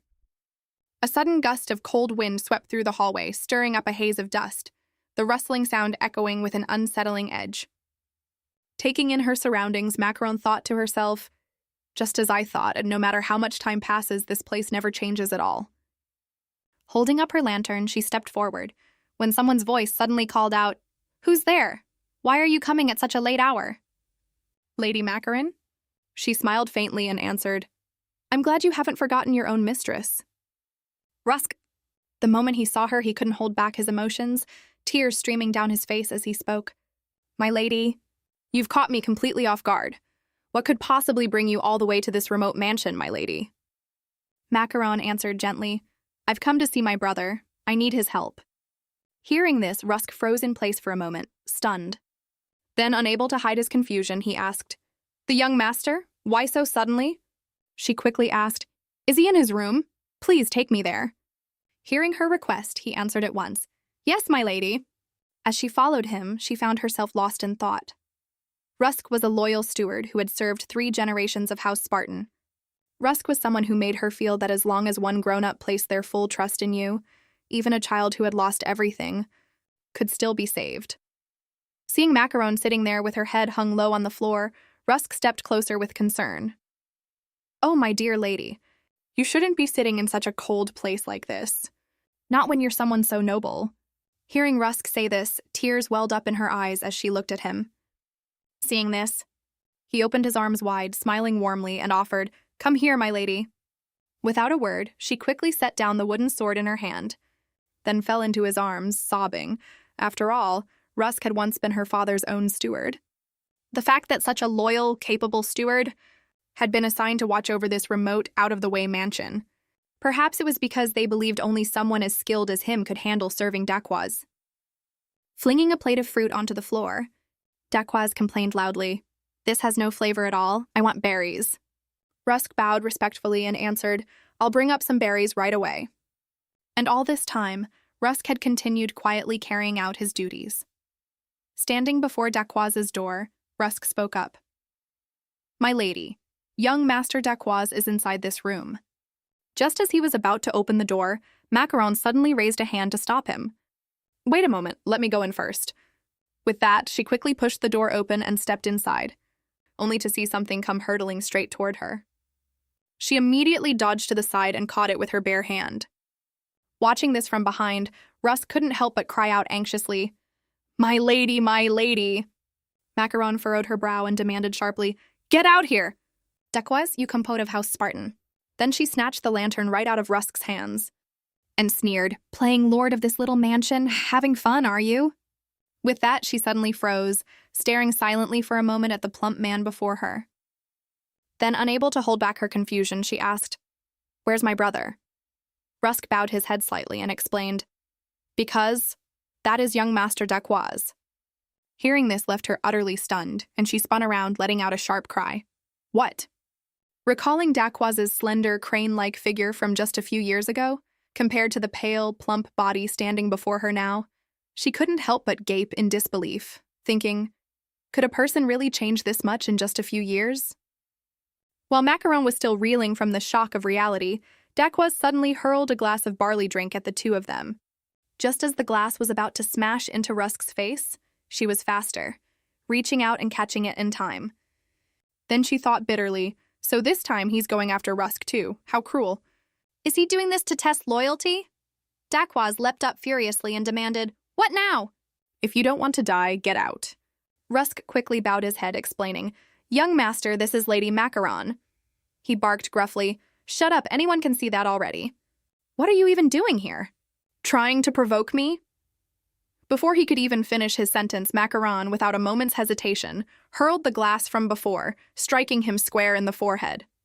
It sent him bleeding no small amount of syrup, collapsing to the floor, unconscious. Seeing this, she laughed with satisfaction. "Brother, all that time slacking off from training has really dulled your reflexes, and shrunk your patience too. You really are pathetic. Rusk, if he causes any more trouble after this, report it back to me." "Why has this room ended up looking like this?" Rusk closed his eyes slightly, answering with some discomfort. "Well, the young master ordered that no one touch any of his belongings." My lady, you... What are you doing? Please leave a matter like this to me, Rusk." Suddenly spotting something, Macaron exclaimed in surprise. "Oh, I knew it would be here. With this, we can plant berries again, right?" "That's right."